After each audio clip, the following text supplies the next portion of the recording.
శ్రోతలకు నా హృదయపూర్వక నమస్కారములు. మన శ్రోతలలో ఒక సోదరుడు ప్రశ్నను పంపడం జరిగింది.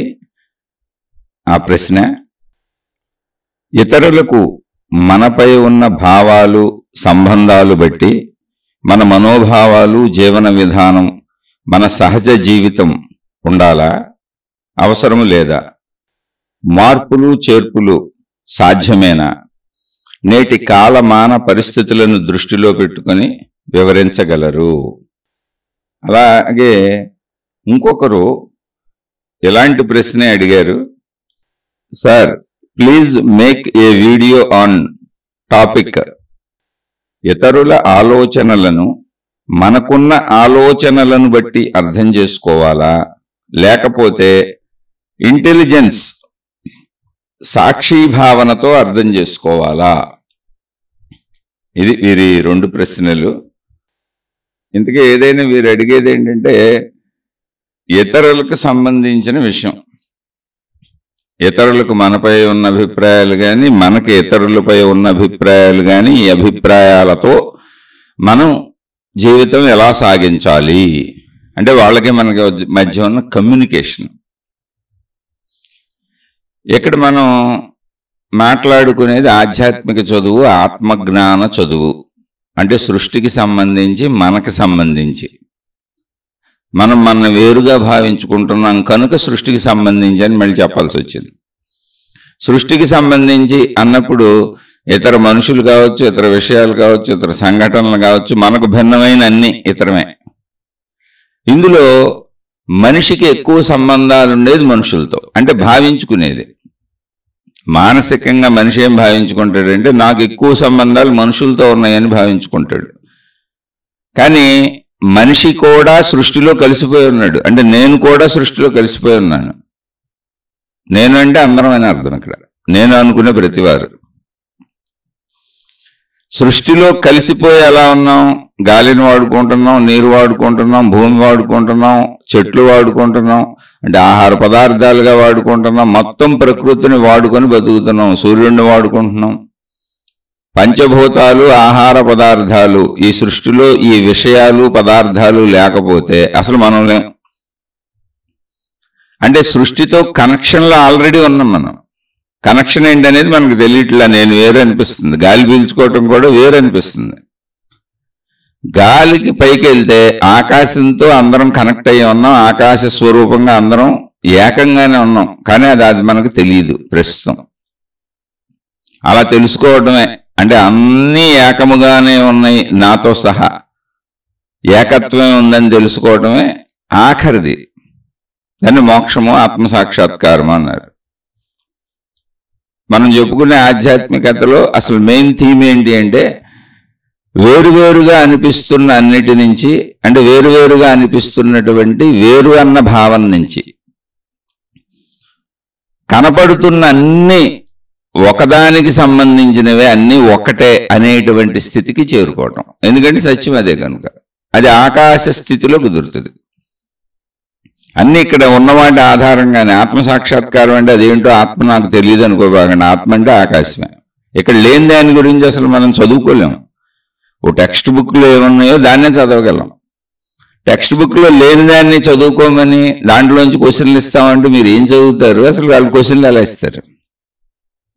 ఒకవేళ ఎవరన్నా ఊహాత్మకంగా ఇచ్చినా మనం ఏం చదవగలం, ఏం ఆన్సర్ రాయగలం? ఇది అంతే. అందుకని మన జీవితం అనేది పరిశోధనాత్మకంగా, పరిశీలనాత్మకంగా ఒకవేళ ఆధ్యాత్మికతలో సాగితే దానికి ఆధారం ఇక్కడ ఉన్నవే. ఇక్కడ ఉన్న వాటితో స్పష్టమైన ఆధారాలతో ముందుకు ప్రయాణించడమే ఆధ్యాత్మిక చదువు, ఆత్మజ్ఞాన చదువు. ఇందులో మరి ఇన్ని ప్రశ్నలు ఎందుకు పుడుతున్నాయండి? మనుషులందరూ ఒకలా ఎందుకు లేరండి? ఇంత గందరగోళంగా ఎందుకు ఉందండి? మనిషికి అసలు ఎందుకు పడదండి? ఇంట్లో కుటుంబ సభ్యులకు కూడా ఎందుకు పడదండి?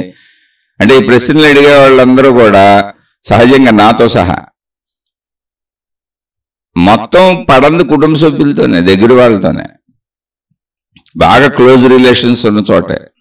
మీరు ఆఫీసుల్లో పనిచేసే చోట, మీ కొలీగ్స్, మీ యజమానులు, లేదా మీ పని వాళ్ళు. ఎందుకని రోజు నిత్య సంబంధం ఉంది. వాళ్ళ మీద ఆధారపడి మనం బతుకుతే, మన మీద ఆధారపడి వాళ్ళు బతుకుతూ ఉంటారు. ఎంతో కొంత ఆధారతలే. అలా రోజు దగ్గర సంబంధాలుగా ఉండే కుటుంబ సభ్యులు కావచ్చు, లేదా స్నేహితులు కావచ్చు, లేదా వ్యాపార భాగస్వాములు కావచ్చు, ఇలా ఏదైనా నీకు అతి దగ్గర సంబంధం ఉన్నవాళ్ళు, అక్కడే ప్రశ్నలు పడతాయి. ఇతరులు, వాళ్ళే ఇతరులు. ఇతరులు అంటే ప్రపంచం మొత్తం ఉన్నవాళ్ళు ఎవరు అసలు మనకు తెలీదు. ఇతరులు చాలా మంది ఉన్నారు. మన ఇంట్లో కాక మన సందులో, మన పక్కేళ్లలో బోల్డు మంది ఉన్నారు. వాళ్ళు ఇతరులే, కానీ వాళ్ళతో మనకి రిలేషన్ ఉండదు. చూసుకోండి, వాళ్ళ గురించి మనకు ప్రశ్నలు పుట్టవు అసలు. వాళ్ళు చచ్చినా బతికినా మనకేం సంబంధం కూడా ఉండదు. మనకి సంబంధం ఎవరితో ఉందో అంటే ఏ విధమైన మనకి క్లోజ్ రిలేషన్స్ ఎవరెవరితో ఏర్పడినాయో, అది ఎంత దగ్గర సంబంధమో అంతమంది బాధిస్తుంది, అంతమంది సుఖపెడుతుంది. రెండు ఉంటాయి అందులో. అంత మనకు హాయిని ఇస్తుంది, ఆనందాన్ని ఇస్తుంది, ధైర్యాన్ని ఇస్తుంది. అంతే సమానంగా భయాన్ని ఇస్తుంది, బాధనిస్తుంది, దుఃఖాన్ని ఇస్తుంది. ఒకటి కలిగితే ఒకటి దానికి ఆపోజిట్ది అక్కడే కలుగుద్ది.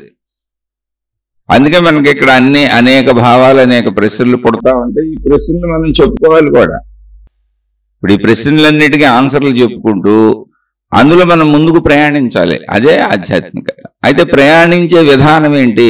మహిమలు కాదు, మాయలు కాదు. అంటే మహిమలు మాయలు అంటే నీకు తెలియంది కాదు. ఇక్కడ ఉన్న వాటి ఆధారంగా, నీకు కనపడుతున్న వాటి ఆధారంగా, నీకు తెలుస్తున్న వాటి ఆధారంగా, నువ్వు తెలుసుకుంటున్న వాటి ఆధారంగా స్పష్టంగా అన్నిటినీ ఒక పుస్తకంలో ఉన్నటువంటి అక్షరాలను పాఠ్యాంశాలుగా ఎంత స్పష్టంగా చదువుకుంటావో, గుర్తుండే వరకు పదే పదే అంత ఇదిగా చదువుకుంటావో, అంత ఇదిగా చదువుకుంటూ స్పష్టంగా గ్రహిస్తూ ముందుకు సాగాలి. అయితే అంత స్పష్టంగా పుస్తకం ఉంది, అందులో పాఠాలు ఉన్నాయి, పాఠ్యాంశాలు ఉన్నాయి, అక్షరాలు ముద్రింపబడి ఉన్నాయి. అయినా ఎన్నిసార్లు చదివినా అర్థం కాని వాళ్ళు, అర్థం చేసుకోలేని వాళ్ళు, గుర్తుపెట్టుకోలేని వాళ్ళు బోల్డ్ మంది ఉంటారు. ఎందుకని? శ్రద్ధగా చదవరు అంతే. దానికి కారణం ఏంటి? శ్రద్ధ లేదు. అందుకే చెప్పారు, శ్రద్ధావాన్ లభతే జ్ఞానం. అది భౌతిక చదువా, ఆధ్యాత్మిక చదువా, వృత్తి వ్యాపార ఉద్యోగాల, నువ్వు చేసే పనుల, నువ్వు జీవించే జీవితం ఏదైనా కానీ, జ్ఞానము అంటే తెలియుట, అజ్ఞానము అంటే తెలియకపోవుట. అంతే, ఇంకేంటి. ఇవేం బరువు పదాలు కాదు అసలు. ఇదేదో కొత్త లోకం కాదు. ఆధ్యాత్మికత అంటే ఏదో కొత్త లోకం కాదు, నిత్య జీవితం. ఏ కొత్త లోకం లేదు ఇక్కడ. అయితే ఇందులో తెలుసుకుంటుట అంటే నాకు అర్థమైంది, నాకు తెలిసింది, నేను గ్రహించాను అన్నప్పుడు అది జ్ఞానము. విషయం మంచిదా, చెడ్డదా, చిన్నదా, పెద్దదా, సూదా, పెన్నీసా, చంద్రుడా, సూర్యుడా, ఆత్మ, దేవుడా కాదు. ఏదైనా సరే తెలియుట జ్ఞానము, తెలియకపోవుట అజ్ఞానం. ఫస్ట్ పాయింట్ అది. అందుకని జ్ఞానము అజ్ఞానం అనే దానికి అంత బరువైన అర్థాలు ఏం తీసుకోబాకండి. అదే ఆధ్యాత్మికత అనుకోబాకండి. రోజు నిత్య జీవితంలో మీరు మామూలుగా జీవించాలన్నా మీకు జ్ఞానం ఉండాల్సిందే. అంటే అన్ని తెలియాల్సిందే. తెలియని ఎలా చేయగలరు? ఎవరూ చేయలేం. కాబట్టి ఆధ్యాత్మిక చదువుని ముందు అర్థం చేసుకోండి. ఏంటి అంటే భౌతిక జీవితమే ఉన్నది, ఒకటే శరీరం, ఒకటే జీవితం.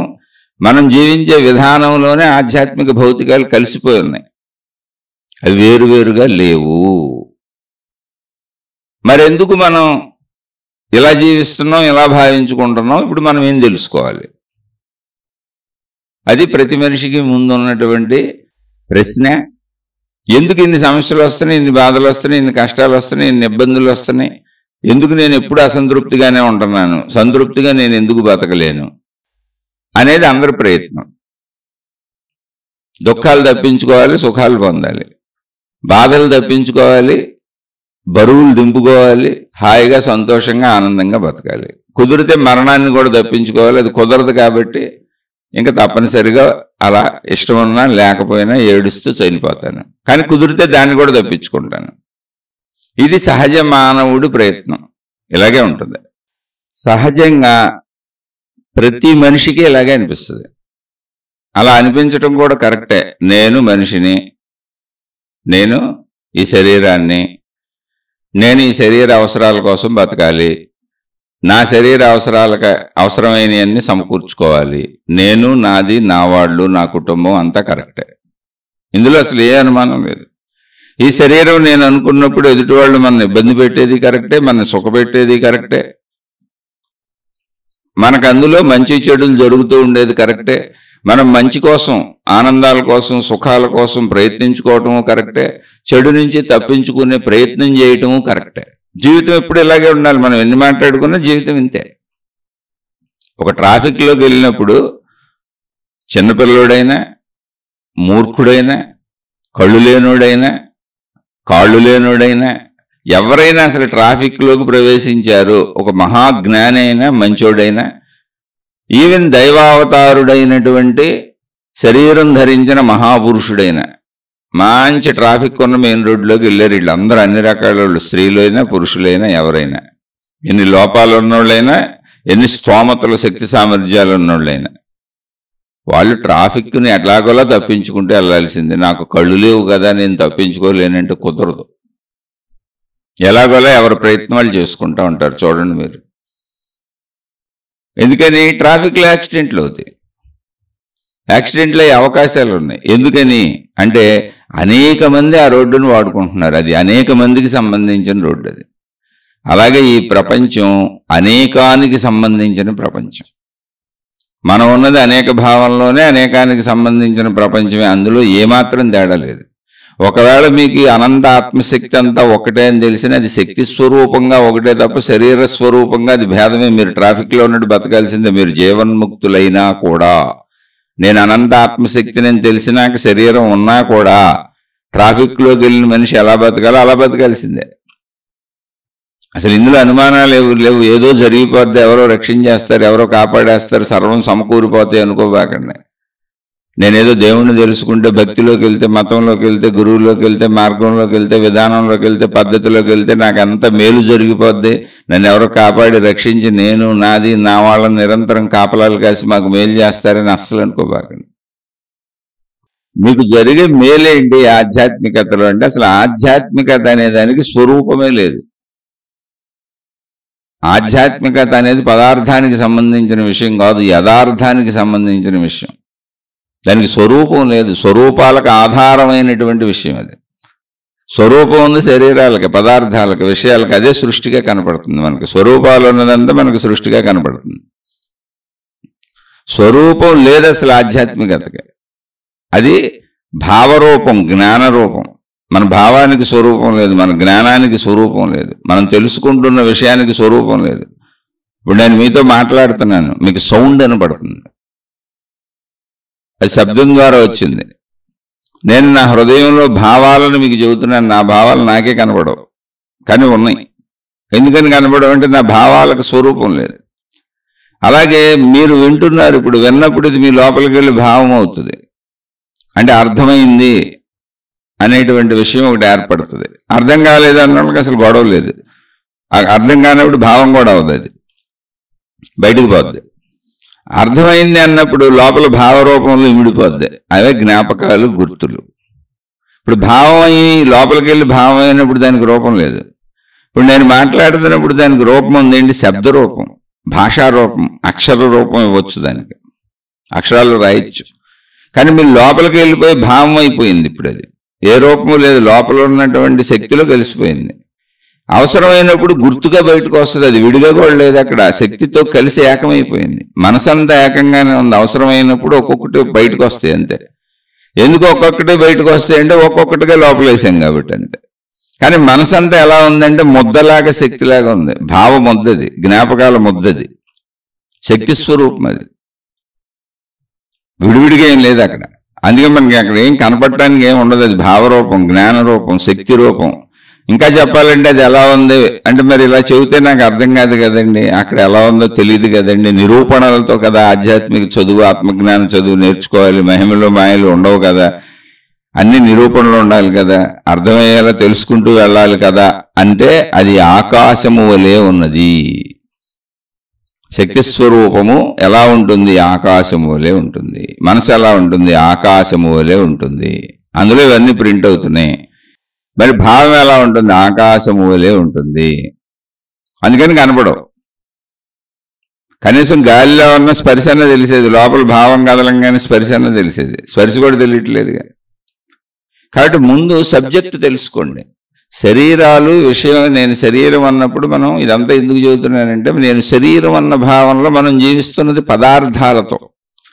ఇది అబద్ధం కాదు, నిజమే. మనం ఒక పదార్థం, మన చుట్టూ ఉన్నటువంటి మనుషులందరూ పదార్థాలు, చెట్లు, పుట్లు, చేమలు, గొట్లు, నదులు, సముద్రాలు, కొండలు, గొట్టలు, భూమి, ఆకాశం.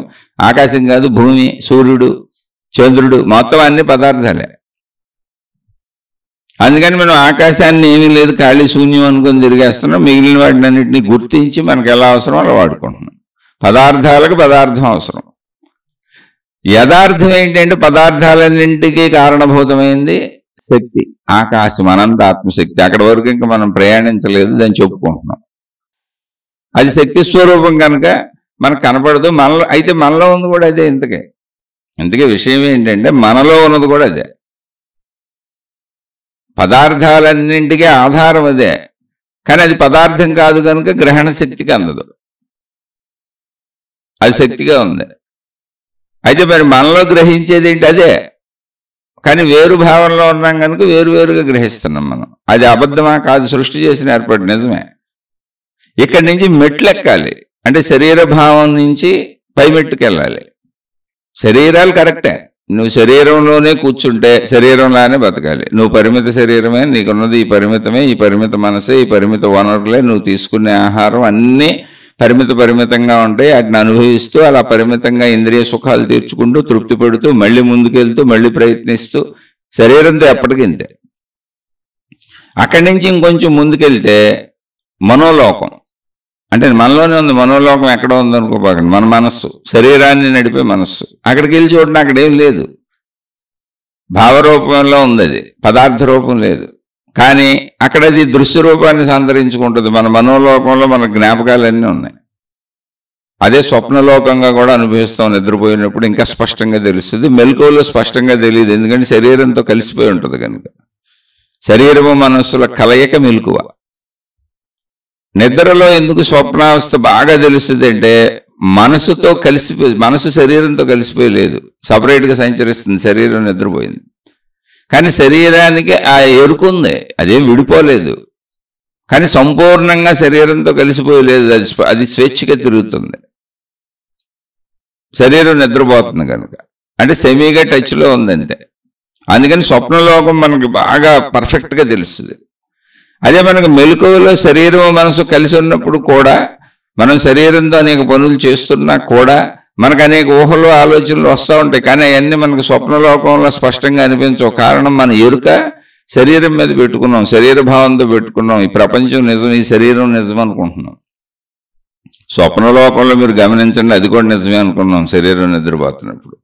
సేమ్ మెలకువలో ఎలా భయపడ్డామో, బాధపడ్డామో, దుఃఖపడ్డామో, సంతోషపడ్డామో, కోరికలు కోరుకున్నామో, కోరికలు తీర్చుకున్నామో, స్వప్నలోకంలో కూడా సేమ్ అలాగే జరిగింది. ఏం తేడా లేదు. కానీ మెలకు వచ్చి నాకు తెలిసింది అదంతా స్వప్నలోకము అని. ఇప్పుడు ఈ స్టోరీ అంతా ఎందుకు చెబుతున్నావయ్యా, అడిగిన ప్రశ్న ఏంటి, నువ్వు చెప్పేది ఏంటి అని మీకు అనిపించవచ్చు. ముందు ఎప్పటికప్పుడు అసలు మన గురించి మనం తెలుసుకోవాలి. ఆధ్యాత్మికతలో నేను శరీరం అన్న భావనలో ఒక్కచోట ఉండిపోయాం అనుకోండి, మనం ఎన్ని మాట్లాడుకున్నా కుదరదు. ఎందుకంటే అక్కడి నుంచి దాటడం ఆధ్యాత్మికత. శరీరం నేనే అనేది మొత్తం భౌతికమే. ఆధ్యాత్మికత అంటే ఏంటి? భౌతికానికి ఆధారమైంది ఏంటి అని తెలుసుకుంటున్నాం. ఆధారమైంది తెలుసుకునేలా లేదు, గ్రహించేలా లేదు. అంటే ఇంద్రియాలలా పదార్థాలలో లేదు. శరీరంతో గ్రహించలేం, జ్ఞానంతో గ్రహించాలి. దాని స్వరూపం భావరూపం. భావం అంటే జ్ఞాన రూపం. జ్ఞానం అంటే అర్థమైంది, అర్థమవుతున్నది అని మెదడులో జరుగుతున్న ప్రాసెస్ ఒకటి ఉంది. ఒకటి వింటున్నప్పుడు అర్థమైంది, ఒకటి చూస్తున్నప్పుడు తెలిసింది, గ్రహించాను. తింటున్నప్పుడు, వింటున్నప్పుడు అన్ని అనుభవాలు నాకు ఇలా ఉన్నాయి అని తెలిసిందే, గ్రహించానే. ఆ గ్రహించాను అన్న భావన, అర్థమైంది అన్న భావన, తెలిసింది అన్న భావన, అనుభవం అయ్యింది అన్న భావన, అనుభవం ఎలా ఉంది అన్న భావన, అది జ్ఞానం. అంటే అది ఎక్కడుంది? ఇప్పుడు మనసులో ఉంది, శరీరంలో లేదు. శరీరంలో ఏముంది? మొత్తం పదార్థాలు ఉన్నాయి. మాంస పదార్థం శరీరం అంతా, ఎముకలు, మాంసం. బయట అన్నీ అంతే, పదార్థాలన్నీ ఘనస్వరూపం.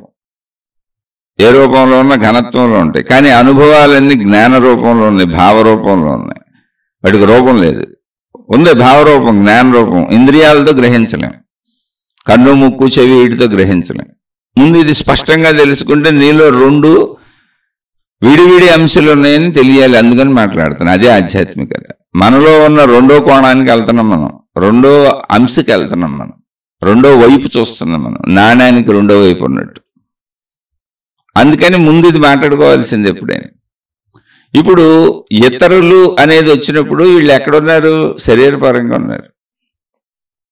మనోపరంగా కూడా అదే భావాలు కనుక మనం పోగు చేసుకుంటుంది, శరీరపరమైన మనస్సుతో చూసినప్పుడు, అంటే శరీర సంబంధితంగా మనం మాట్లాడుతున్నప్పుడు ఇతరులు ఉంటారు. మరి ఇతరుల అభిప్రాయాలు, ఇతరుల ఆలోచనలు అన్నప్పుడు ఇతరులకు మనపై ఉన్న భావాలు, సంబంధాలు బట్టి మన మనోభావాలు, జీవన విధానం, మన సహజ జీవితం ఉండాలా, అవసరం లేదా? మార్పులు చేర్పులు సాధ్యమేనా? నేటి కాలమాన పరిస్థితులను దృష్టిలో పెట్టుకొని వివరించండి అని. అంటే ఇతరులతో, అంటే భావాలు, బంధాలంటే ఇందాక చెప్పాను, అసలు ఇతరులు అని మనం ఎవరన్నా మనకు సంబంధ బాంధవ్యాలు ఉన్నోళ్ళే. మనం పనిచేసే చోట్ల కావచ్చు, మన దగ్గర పనిచేసేవాళ్ళు కావచ్చు, మనం పనిచేసేవి కావచ్చు, వృత్తి వ్యాపార ఉద్యోగాలలో రిలేషన్లు ఉన్నోళ్ళు కావచ్చు, మనతో తిరిగే స్నేహితులు కావచ్చు, మన సొంత కుటుంబ సభ్యులు కావచ్చు, మన బంధుమిత్రులు కావచ్చు, ఎవరైనా మనకు పరిచయం ఉన్న దగ్గర సంబంధికులు. మరి దూర పరిచయాలు, అప్పుడప్పుడు హలో అనే పరిచయాలు మన ఏం బాధ పెట్టవు. అసలు వాళ్ళు చుట్టరికం ఉండొచ్చు, ఏమంటే సొంత కుటుంబ సభ్యులు కూడా ఎక్కడో దూరంగా ఉండి హలో హలో అన్నయ్య చెల్లి అనుకునే వాళ్ళతో ఏం బాధలు కూడా ఉండవు. అన్నదమ్ములు, అక్క చెల్లెళ్ళు ఎవరైనా హలో హలో అనుకునే వాళ్ళతో బాధలు ఉండవు. లేదు వయసు పెరిగిపోయి తల్లిదండ్రులు అందరూ అంతా సొంత కుటుంబ సభ్యులే, కానీ ఎవరు బతుకులు వాళ్ళు దూరంగా బతికేసుకుంటున్నారు అనుకోండి, వాళ్ళకే ఇబ్బందులు ఉండవు.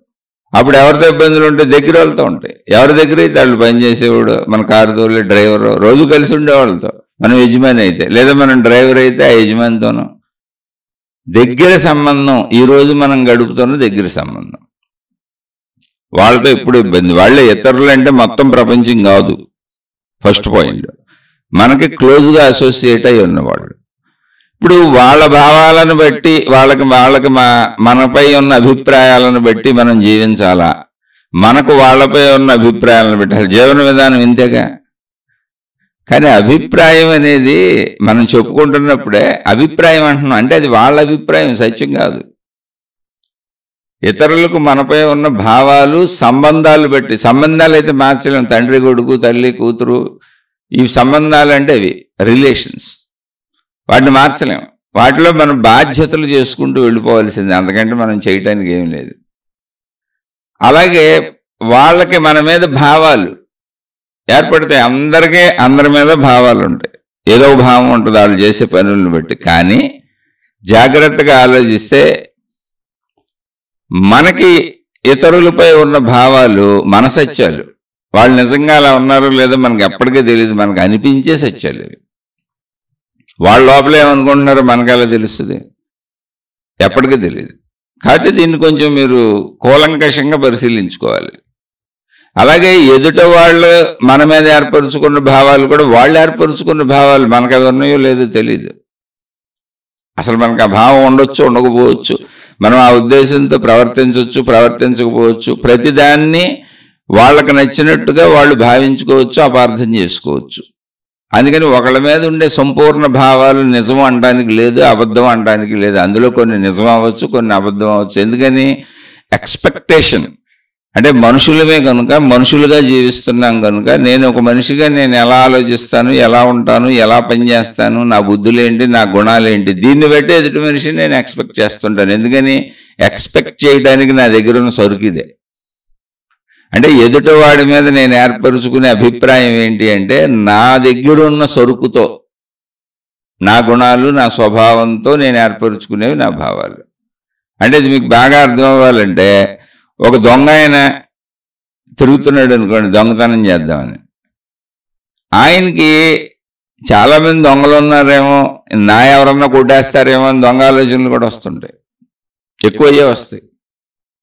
దొంగకు దొంగ ఆలోచనలు ఎక్కువ వస్తాయి. ఓ పోలీస్ ఆయన ఉన్నాడు అనుకోండి, ప్రతి వాళ్ళని వీడు దొంగేమో అన్న దృష్టితోనే చూస్తారు. ఎందుకంటే వాళ్ళకి అదే నేర్పుతారు. ఎందుకంటే అలా చూడబోతే దొంగలను పట్టుకోలేరు. అలా స్వభావాలు ఏర్పడిపోతాయి. ఆ స్వభావాలలో ఆల్వేస్ అలా ఉంటుందని కాదు, కానీ మనుషులందరూ అలాగే ఉంటారు. కాబట్టి ప్రతిదానికి ప్రాబబిలిటీస్, అంటే ఇలా జరగచ్చు, మనం అనుకుంది నిజం అవ్వచ్చు, అవ్వకపోవచ్చు అనేది 50-50 ఉంటుంది ఎప్పుడు. ఎందుకని? మనుషులేక అందరూ. కానీ 50-50 ఎందుకు ఉంటుంది అంటే, మనుషులు కాబట్టి మనం ఒక 50% ఊహించేది కరెక్ట్ అయి ఉండొచ్చు, వాళ్ళ ప్రవర్తన బట్టి, వాళ్ళ మాటలను బట్టి, వాళ్ళ తీరుతెన్నులను బట్టి. కానీ ఇంకో 50% మన లోపల ఉన్న భావాలను బట్టి ఉంటుంది. అంటే మీకు దీనికి ఊరికనే ఒక చిన్న కథ ఉదాహరణగా చెబుతాను ఎలా ఉంటుంది అని. ఒక స్త్రీకి కొత్తగా కాపురం అయింది, కొత్తగా పెళ్ళయింది. భార్యాభర్త కాపురం పెట్టారు. ఏదో పల్లెటూరు నుంచి వచ్చింది ఆమె, మంచి ఆమె, చాలా చక్కటి అమ్మాయి, బాగా చదువుకుంది. అదే వాళ్ళది బాగా పల్లెటూరు వాతావరణం అది. సరే, మంచి కుర్రోడిని సాఫ్ట్వేర్ ఇంజనీర్ నుంచి పెళ్లి చేశారు. వాళ్ళు అక్కడి నుంచి మంచి సిటీకి వెళ్ళిపోయారు. పెళ్ళి అవగానే సిటీలో చక్కగా మంచి అపార్ట్మెంట్ తీసుకున్నారు. ఇప్పుడు నేను కూడా ఉద్యోగం చేస్తానంది. కుర్రోడు అన్నాడు, ఎందుకు హాయిగా ఇంట్లో రెస్ట్ తీసుకొని మన ఇద్దరికి అవసరమైంది చెయ్యి, రేపు మళ్ళీ కొంచెం పిల్లలు పుట్టినా ఇబ్బంది అవుద్ది కదా, ఇప్పుడు దాకా ఏదో రోడ్ల మీద తిరుగుతాను ఉన్నాను, సరైన తిండి కూడా లేదు, ఏదో చదువులని అయ్యని బయట తిన్నాను, బయట తిరిగాను, ఏదో హాస్టల్స్లో ఉండి అక్కడ తిని ఇక్కడ తిని, చక్కగా నువ్వు నీకు నచ్చినవి వండుకో, నాకు నచ్చింది వండిపెట్టు, జీవితాన్ని ఎంజాయ్ చేద్దాం, ఆఫీస్ అవగానే చక్కగా ఇంటికి వచ్చేస్తాను, అలా తిరిగి వద్దాం, ఎందుకు నువ్వు కూడా కష్టపడతాం, మనకి చాలా శాలరీ ఉంది, నాకు మనం హ్యాపీగా బతకొచ్చు అన్నాడు. ఓకే అన్న. నిజంగా హ్యాపీగా బతుకుతున్నారు. అయితే ఏముంది, పెద్ద పెద్ద అపార్ట్మెంట్లు ఇవన్నీ అసలు మామూలు ఇళ్ళు అయినా చుట్టుపక్కల వాళ్ళు ఉంటారుగా. సరే, తర్వాత ఎవరో పక్కింటి వాళ్ళు పరిచయం అయ్యారు. ఆవిడ కొంచెం పెద్ద వయసు, ఆవిడ రోజు వచ్చి కూర్చుంటుంది, ఏదో కబుర్లు చెబుతూ ఉంటుంది. అలా అలా పరిచయం పెరిగింది. ఆ పరిచయం పెరిగినాక ఆవిడ తన అనుభవాన్ని వీడికి చెప్పడం మొదలుపెట్టింది. అమ్మ, భర్తను జాగ్రత్తగా చూసుకోవాలి, మీ ఆయన చాలా అందంగా ఉంటాడు, ఆఫీసుల్లో తిరుగుతున్నాడు, అది ఇది, అక్కడ స్త్రీలు ఉంటారు అందరూ. ఇప్పుడు అసలు ఈ సాఫ్ట్వేర్ జాబులు ఇవి వచ్చినాక ఆడవాళ్ళు మగవాళ్ళు కలిసి తిరిగేస్తున్నారు, అసలు పట్టించుకోవట్లేదు. అందులో అంటే కొత్తగా పెళ్ళి అయింది కాబట్టి నువ్వు ముందు నుంచి జాగ్రత్త పెట్టుకుంటే మంచిది అని ఒక చిన్న అనుమానాన్ని కలగజేసింది. సరే, అనుమానం అంత అల్లో పడింది. అయినా ఏదో నా భర్త మంచోళ్ళే, చచ్చా ఏదో వాళ్ళు అటు చెబుతారు పెద్దోళ్ళు అనుకుంది. ఆమె వచ్చినప్పుడల్లా చెబుతూ ఉంటుంది. తర్వాత ఆమె చూసే టీవీ సీరియల్స్, ఏదో కాలక్షేపానికి ఇంట్లో కూర్చొని పనులన్నీ అయిపోయినాక చూసే టీవీ సీరియల్స్, సినిమాలు, వీటిల్లో కూడా అనుమానాలు, భర్తలు తప్పులు చేయటం, భార్యలు తప్పులు చేయటం, ఈ అనుమానాలు ఇవన్నీ చూపిస్తున్నారు. ఈ అనుమానం బలపడిపోయింది ఆమెకి. బలపడిపోయి అయ్యో బాబా, ఇప్పుడు మా ఆయన అసలు ఏం చేసేస్తున్నాడో అని అనుమానం వచ్చింది. ఎందుకంటే కొంచెం ఒక 6 నెలల్లో అలా దాటేటప్పటికి కొత్తలో ఆఫీసులో చెప్పి టైంకి వచ్చేవాడు. అయితే ఎప్పటికప్పుడు టైంకి రావాలంటే ఎలా కుదురుతుంది, ఆఫీసులో కూడా పనులు ఉంటాయి కదా, ఏదైనా అప్పుడప్పుడు ఎక్స్ట్రా టైంలు చేయాల్సి వచ్చేది, కొంచెం లేట్గా వెళ్ళాల్సి వచ్చేది. కొత్తలో కొంచెం రిక్వెస్ట్ చేసి పెళ్ళి అయిందని వచ్చేసేవాడు. రోజు చెప్పలేడు కదా, అందుకని ఒక 6 నెలల తర్వాత నుంచి లేటుగా రావటం మొదలెట్టాడు. ఆఫీస్ పనులన్నీ కంప్లీట్ చేసుకురావటం మొదలుపెట్టాడు. కొంచెం 6 నెలలు గడిచేటప్పటికి కొద్దిగా చికాకులు, కోపాలు, విసుగులు కూడా వచ్చినాయి. అంటే అలవాటు అయిపోయి కొంచెం ఆఫీసులో ఒత్తిళ్ళు ఇంట్లో చూపించడం మొదలుపెట్టాడు. ఈవిడికి అనుమానం బలపడటం మొదలైంది. ఈ అనుమానం ఇంకా ఆవిడికి ఈ పక్కింటి టైం పెంచుతా ఉంది. రోజు వస్తుంది, కూర్చుంటుంది, మళ్ళీ వాళ్ళ ఆయన వచ్చే టైంకి వెళ్ళిపోతూ ఉంటుంది. పక్కింటి ఆవిడ ఎప్పుడు వస్తుంది, వీళ్ళ ఆయన వెళ్ళిపోయినాక ఆమెకి పనులన్నీ ఖాళీగా ఉన్నప్పుడు వచ్చి కూర్చొని ఈమెకి బుర్రలో ఎక్కిస్తూ ఉంటుంది ఆమె ఆలోచనలన్నీ. అలా చాలామంది వస్తారు, వెళ్తూ ఉంటారు, ఏదో ఒకటి ఆ సంభాషణల్లో కొంత అనుమానం పెరుగుతుంది. ఇంకా అనుమానం పెనుభూతం అయిపోయింది. ఆ రోజు భర్త వచ్చాడు, కొంచెం చీకటి పడినాక వచ్చాడు. ఆయన రోజు మోటార్ సైకిల్ వేసుకెళ్తాడు ఆఫీస్కి. చీకటి పడినాక వచ్చాడు, బెల్లు కొట్టాడు. రోజు క్యారేజీ పెట్టేస్తుంది, ఆ క్యారేజీ తీసుకుంది, పక్కన పెట్టింది. ఏమండి ఇటు రండి అంది. ఏంటి అన్నాడు. లైట్ కిందకి తీసుకెళ్ళి నుంచోబెట్టి పైనుంచి కింద వరకు మనిషిని మొత్తం చూసింది, వెనక ముందు చెక్ చేసింది. చెక్ చేస్తే వెనక వైపు ఆయన భుజం మీద ఒక నల్లటి పొడుగాటి వెంట్రుక దొరికింది. ఇంత పొడుగెంటుగా నల్ల ఎంటుగా మీ మీద ఎందుకు ఉంది, ఇదిగో మీ భుజం మీద దొరికింది. ఇంత పొడుగు వెంటుగా ఆడవాళ్ళకే ఉంటుంది, మగవాళ్ళకు ఉండదు, ఇది మీది కాదు, మరి ఈ వెంట్రుక మీకు ఎక్కడి నుంచి వచ్చింది అని ఇంకా గొడవ మొదలుపెట్టింది. నువ్వు ఎవరితోనో తిరుగుతున్నావు, అందుకే ఈ మధ్య ఎలా తయారయ్యావు, లేటుగా వస్తున్నావు, అది ఇది నన్ను ఏదో ఒకటి అంటున్నావు అని గొడవ మొదలుపెట్టింది. ఈయన చూశాడు, బుర్రపాడైపోయింది. ఇదేంటి ఎప్పుడు లేని ఇలా కొత్తగా మొదలు పెట్టింది, అబ్బా అసలు గొడవలే ఉండవు మాకని, ఫోన్లో ఏదో సముదాయించాడు, నేను అలాంటి వాడిని కాదు, బండి మీద వస్తుంటాను కదా అన్న పడి ఉండొచ్చు, మా ఆఫీస్ నుంచి ఇంటికి రావడానికి 1 గంట పైన పడుతుంది, రోడ్డు మీద బండి వేసుకొస్తుంటాను, దుమ్ము ధూళి బోళ్ళు పడతా ఉంటాయి అని చెప్పాడు. ఏదో మొత్తాన్ని కన్విన్స్ చేశాడు, ఎందుకంటే మొదటి గొడవలు అయ్యి. సరే, ఆమె కన్విన్స్ అయ్యింది. కానీ అనుమానం ఒకసారి ఎంటర్ అయినాక పోదుగా. ఏదో చేసేస్తున్నాడు అనిపిస్తూనే ఉంది. ఎందుకంటే సినిమాలు అలాగే కనపడుతున్నాయి, టీవీ సీరియల్స్ అలాగే కనపడుతున్నాయి, పేపర్లో వార్తలు అలాగే వస్తున్నాయి, టీవీల్లో న్యూస్ అలాగే వస్తున్నాయి, అక్రమ సంబంధాలు, చంపేసుకోవటాలు. ఈ పక్కింటి వాళ్ళు కూడా అదే చెబుతున్నారు, ఎదురింటి వాళ్ళు కూడా. ఎందుకని మంచి ఎవరికి వార్త కాదు. ముందు ఇక్కడ గ్రహించాలి మీరు, మానవ స్వభావంలో మంచి వార్త కాదు. జనరల్గా మీరు పరిశీలించి చూడండి, మన టీవీలు కానీ, వార్తాపత్రికలు కానీ, లేదా మనం వినే విషయాలు సోషల్ మీడియాల్లో కానీ అన్ని సంచలనాలు ఉంటాయి. ఈ రోజంతా ప్రపంచమంతా 1,00,000 విమానాలు ఎగిరిని దిగిని హాయిగా ఉన్నాయి, ఎక్కడ యాక్సిడెంట్లు అవ్వలేదు, అందరూ సుఖంగా ఇళ్లకు చేరుకున్నారు అనే వార్త ఎవరు చెప్పరు. అది అసలు వార్త కాదు.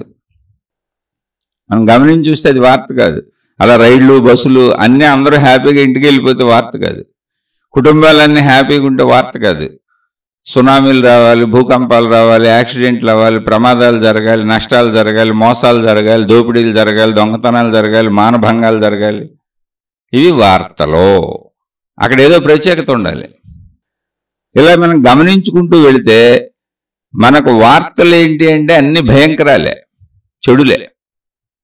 అందుకని మానవ జీవితంలో అసలు ఎప్పుడూ కూడా వార్త అంటే చెడుది. ఆ చెడుని, నెగిటివిటీని తీసుకోవటం మనిషికి అలవాటు అయిపోయి ఉంటుంది.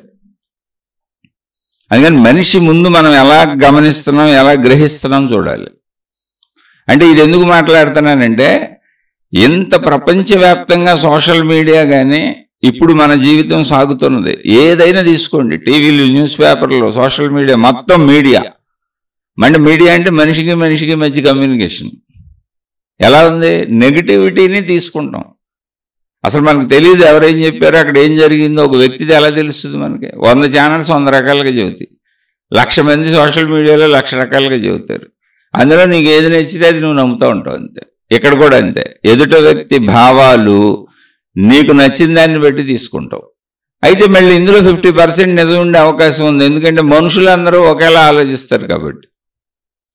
నువ్వు మనిషిగానే ఎస్టిమేట్ వేస్తున్నావు కాబట్టి ఓ 50% నిజం అవ్వచ్చు, కానీ ఖచ్చితంగా ఓ 50% అబద్ధం అవుద్ది. ఎందుకంటే పూర్తిగా వాళ్ళ లోపల ఉన్న భావాలు నీకు తెలియదు. మనుషులందరూ ఒకేలా ఉండరు, విరుద్ధ భావాలతో ఉంటారు. ఈ విషయం గ్రహించినప్పుడు ఆధ్యాత్మికతలు ఏం చెప్పారంటే, అసలు నువ్వు ఎదుటవాడి గురించి ఆలోచించొద్దని చెప్పారు. భౌతికమైతే, శరీరపరంగా మనం మొత్తం మాట్లాడుకునేది. మీకు ఇందాక ఆధ్యాత్మికత అంటే చెప్పాను. ఆధ్యాత్మికత అంటే శరీరానికి, శరీరాలకే, సృష్టికి అంటే పదార్థాలుగా కనపడుతున్న దానికి ఆధారమైనటువంటి శక్తి. అది శక్తిగా ఏకంగానే ఉంది. అదే మన భావరూపం, జ్ఞాన రూపం అంత శక్తి స్వరూపమే. పదార్థ రూపం అయితేనే మనకి అది గ్రహించటానికి అనువుగా తయారవుతుంది. కాబట్టి ఇప్పుడు మనం మాట్లాడుకుంటుంది ప్రశ్నకి సంబంధించింది అంతా కూడా శరీరపరమైంది, పదార్థ స్వరూపమైంది. ఇతరులు ఉన్నారు అక్కడ. ఆ ఇతరులతో మనం ఎలా ఉండాలి? వాళ్ళు సొంత కుటుంబ సభ్యులు కావచ్చు, భార్య కావచ్చు, భర్త కావచ్చు, అన్న కావచ్చు, తమ్ముడు కావచ్చు, కూతురు కావచ్చు, సొంత వాళ్ళు కావచ్చు, అలాగే అతి దగ్గరగా ఉన్న సంబంధ బాంధవ్యాలు ఏవైనా కావచ్చు. అతి దగ్గరగా ఉండేవేంటే ఇప్పుడు ఒక డ్రైవర్ మనతో అతి దగ్గరగానే ఉంటాడు, చాలా కాలం నుంచి మన దగ్గర ఉండవచ్చు. అతి దగ్గరగా ఉన్న సంబంధ బాంధవ్యం అది. అలా ఎంతోమంది ఉంటారు. మన ఇళ్లలో పనిచేసేవాళ్ళు ఉంటారు, మనం ఎవరిళ్లలోనూ పనిచేస్తూ ఉండొచ్చు. ఒకటి కాదు, అనేక పరిస్థితుల్లో మనుషుల్లో అతి దగ్గరగా ఉండేవాళ్ళు చాలామంది ఉంటారు, సొంత కుటుంబ సభ్యులే కాకపోవచ్చు. కాబట్టి ఇక్కడ దగ్గర సంబంధ బాంధవ్యాలు చూడండి. సొంత కుటుంబ సభ్యులైనా కూడా, అంటే తండ్రి కొడుకు, తల్లి కూతుళ్ళు అయినా కూడా అసలు కలిసి ఉండకపోవచ్చు, వేరువేరుగా ఉండొచ్చు. అప్పుడు వాళ్ళు నిన్ను ఇబ్బంది పెట్టేవాళ్ళు కాదు. నీ వలన వాళ్ళకి లాభం లేదు, నష్టం లేదు. ఎవరికాళ్ళు బతుకులు దూరంగా బతికేస్తున్నారు అనుకోండి, లాభ నష్టాలు ఏమి లేవు అక్కడ. అందుకని ఇక్కడ ఇతరులు అని మనం మాట్లాడుతున్నప్పుడు మన భావాలకు ఆనందాన్నో దుఃఖాన్నో కలిగించేవాళ్ళు, మనకు ఇబ్బందులు మంచో చేసేవాళ్ళు, వాళ్ళే ఇతరులు అవుతారు. అయితే ఎప్పుడు గుర్తుపెట్టుకోండి, ఎవరు మంచి చేయగలరో వాళ్ళే చెడు కూడా చేయగలరు. ఎందుకంటే అంత ఛాన్స్ దగ్గర ఉన్న వాళ్ళకే ఉంటుంది. ఆ ఛాన్స్ ఎవరికి ఉంటుంది అంటే మనకు దగ్గర ఉన్న వాళ్ళకే ఉంటుంది. ఎక్కడో అరుదుగా దొంగతనాలు ఎరేళ్లలోనో, బస్సుల్లోనో, లేదా అప్పుడప్పుడు బయట ఎత్తుకుపోవటం, అది ఎప్పుడూ అరుదుగా జరిగాయి. కానీ రెగ్యులర్గా మానసికమైనటువంటి విధానంలో మనని దగ్గరగా ఉండి బాధలు పెడుతూ, ఇబ్బంది పెడుతూ, కష్టాలు పెడుతూ, లేదా సంతోషాన్ని ఇస్తూ, ప్రేమనిస్తూ, హాయినిస్తూ, ఆనందాన్ని ఇస్తూ, శాంతినిస్తూ ఇలా ఉండేవాళ్ళు ఎవరైనా మోసాలు చేస్తూ లేదా ప్రేమిస్తూ, ఇవన్నీ దగ్గర సంబంధాలే ఉంటాయి. మనం అడిగే ప్రశ్నలు కూడా దాని గురించి అడుగుతాం. వీళ్ళతో ఎలా ఉండాలి అని. ఎలా ఉండాలి అన్నప్పుడు చెప్పారు అసలు వీళ్ళందరూ నాకు ఎందుకు కలిశారు ఇంత దగ్గర సంబంధాలుగా అన్నప్పుడు, అంటే ఇది మహాత్ములు చెప్పినటువంటి విషయాలను చెప్పుకున్నాం. రుణానుబంధు రూపేణ, వాళ్ళు నీకు అప్పో నువ్వు వాళ్ళకప్పో, అది ఎప్పుడైనా ఉన్నాయి. సృష్టి ఏర్పరిచిన బంధాలవి. ఎవరు నీకు తగిలినా, నువ్వు ఒక ప్లేసులో ఉన్నావు, అక్కడ సృష్టి నిన్ను దింపింది సృష్టిలోకి. రుణానుబంధం నువ్వు నమ్ము నమ్మకపోతే మహాత్ములు చెప్పింది.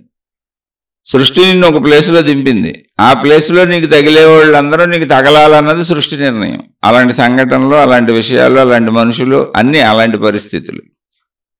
అంటే ఇంక అంతకంటే మనం ఏం చేయగలం? ఏ ప్లేస్లో మనం దిగాము. కాబట్టి దాన్ని ఏం చెప్పారంటే, కార్యకారణ సంబంధం లేకుండా ఎవరో ఎక్కడ దిగరు. కాబట్టి సృష్టి మొత్తానికి కార్యకారణ సంబంధం అనేది ఒకటి నడుస్తుంది. కాబట్టి కార్యకారణ సంబంధం అనేదే సృష్టి అంతా వ్యాపించింది. కాబట్టి దానినే ధర్మము అని కూడా చెబుతున్నారు. కాబట్టి ఇక్కడ ఒక ధర్మ విధానం పద్ధతి ఉంది. కాబట్టి కలిసేదంతా కూడా అంటే మనుషులుగా తీసుకుందాం. రుణానుబంధు రూపేణ అని మానవ జాతికి చెప్పారు. సృష్టిపరంగా తీసుకుంటే సృష్టిని అక్కడ ఉంచింది కూడా ఒక విధానంలోనే ఉండి ఉంటుంది, పద్ధతిలోనే ఉండి ఉంటుంది. పద్ధతి లేకుండా సృష్టి లేదు.